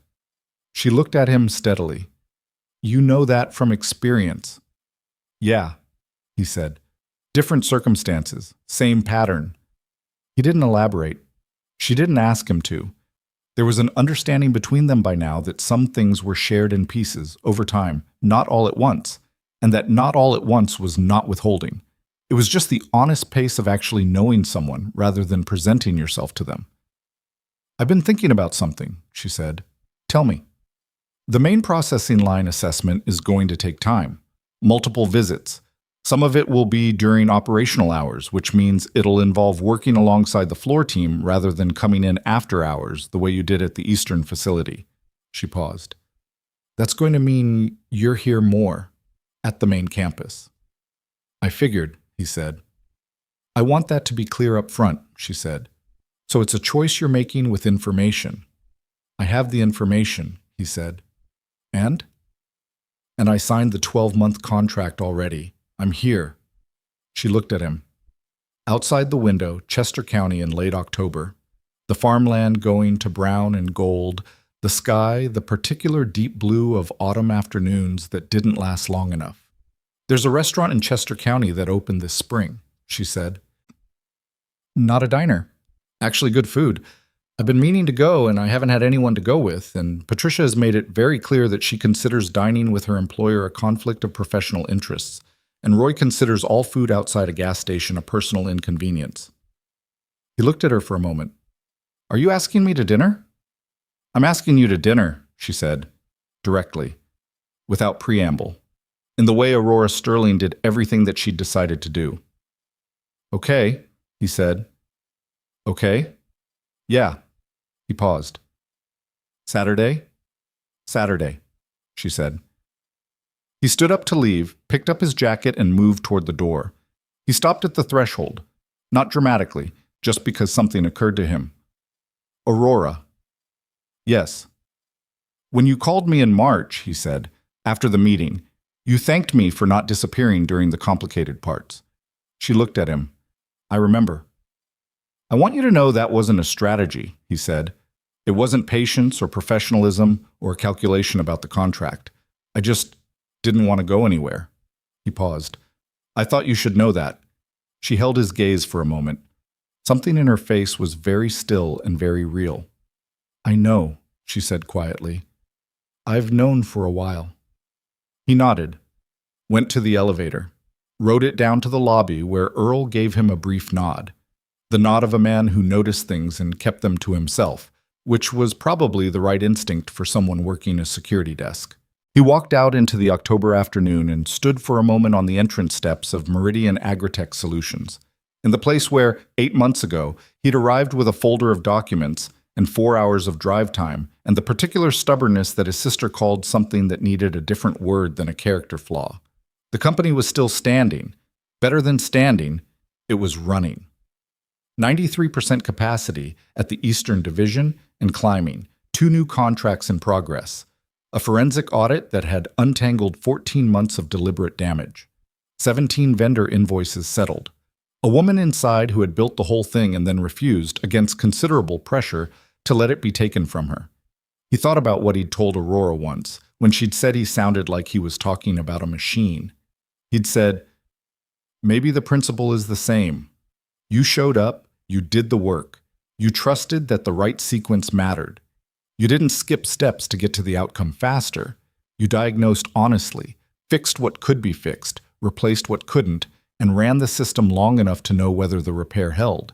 And then you stood there, at the end of it, and listened to the thing run correctly. That was the whole job. That was the whole thing. He walked to his truck, sent Marcus a text about Thursday's schedule, called Sandra to confirm pickup for Lily tomorrow, made a mental note about the Gaston County Quarterly Review in November. Ordinary work. Ordinary life. The machinery of it. Imperfect, requiring maintenance, never quite running at perfect efficiency, always with something that needed doing, moving forward. He drove home through the late afternoon gold of the county roads, and the distance between where he was and where he'd started felt like something he'd built, rather than something that had simply happened to him. Because it was. Because that was the actual lesson, the one that wasn't on any motivational poster in any converted garage office anywhere. Nothing good came from being passive in the middle of it. You had to show up. You had to drive 4 hours. You had to sign the agreement and read every word and call at 2:30 and sit in the conference room and say the right thing when the room needed it. You had to be present for the complicated parts. That was all. That was everything. When he got home, Lily was in the backyard with a flashlight checking on Gerald and Francis, who were apparently thriving in the late-season garden, and she yelled his name when she heard the gate and ran at him across the grass with the complete physical certainty of a 6-year-old who had never once doubted that the person she was running toward would catch her. He caught her. He always caught her. Gerald moved, she reported urgently. He's in a different spot. I think he might be exploring. That's what healthy roly-polies do, he said. I know. Frances stayed where she was, though. I think she's the careful one. Careful's good, he said. Careful and exploring. You need both. Lily considered this with the gravity of someone doing important field work. Yeah, she said. Probably. He carried her inside, through the back door, into the kitchen that still had a loose floor tile he kept meaning to fix, past the bunk bed Lily had abandoned for her sleeping bag camping arrangement, past the bathroom mirror with the cracks spreading slowly toward the corner. Imperfect house. Imperfect life. Good. Saturday was 4 days away. He was already looking forward to it.